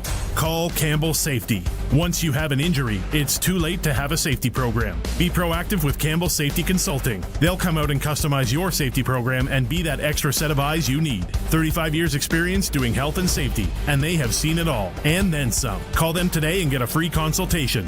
Campbell Safety Consulting. Get it hot and get it fast. Western Pizza. The days are shorter, it's colder out, you're heading home, and your stomach is making that sound like it's sucking up to your spine. How about a delicious Western pizza? Imagine it, a golden, crispy crust holding a mountain of melty cheese, savory pepperoni, fresh veggies, and that perfect drizzle of sauce. Every bite is warm and exactly what your cold, hungry self ordered. Western Pizza. Dine in or take out today, before your stomach starts making demands. And get it hot and get it fast. Western Pizza. Text CKRM 306-936-6262 for Prairie Land Rentals. Renting heaters, skid steers, and most power tools for all those winter jobs. And your official Husqvarna snow thrower dealer. Prairie Land Rentals, 600 Albert Street, where you deal with the owner. It's time for the Sports Ticker. Brought to you by Steelcraft Doors Regina. Made in Western Canada for Western Canadians. All right, again, Arash Madani, brought to you by Smart Investing Solutions. Be smart with your money. Call Brian Golly at Smart Investing Solutions, 546-2533 on the Prairie Land Rentals text line. My apologies to Roscoe. I forgot your question. We will get it next time, my friend. Thank you so much for listening. And again, sending in your thoughts and comments all day long. Quickly on the Sports Ticker for Steelcraft Doors. Men's Olympic hockey today. Canada defeated Czechia in overtime 4-3. They'll play Slovakia in a semifinal on Friday as the Slovaks beat the Germans 6-2. The other semifinal will have the U.S., who downed Sweden 2-1 in overtime, playing Finland. In curling, of course, big day today for Rachel Homan. A must-win against Italy. She got it in an extra end. Will take on Korea for a chance to clinch a playoff spot tomorrow. The Canadian men already in the playoffs. They'll play Norway tomorrow. And don't forget, the gold medal game between the Canadian women and Americans goes tomorrow afternoon, as they will play for gold once again. And that's your Sports Cage ticker for Steelcraft Doors. Thank you to Colson for keeping us between the lines. Of course, coming up tomorrow, we'll have Brendan McGuire filling in for Barney Shankaruk. You can find out all of the interviews that we've had today by going online to sportscage.com. Enjoy your Wednesday evening. Don't shovel too hard, Saskatchewan. We'll talk again soon. This is the Sports Cage on 620 CKRM.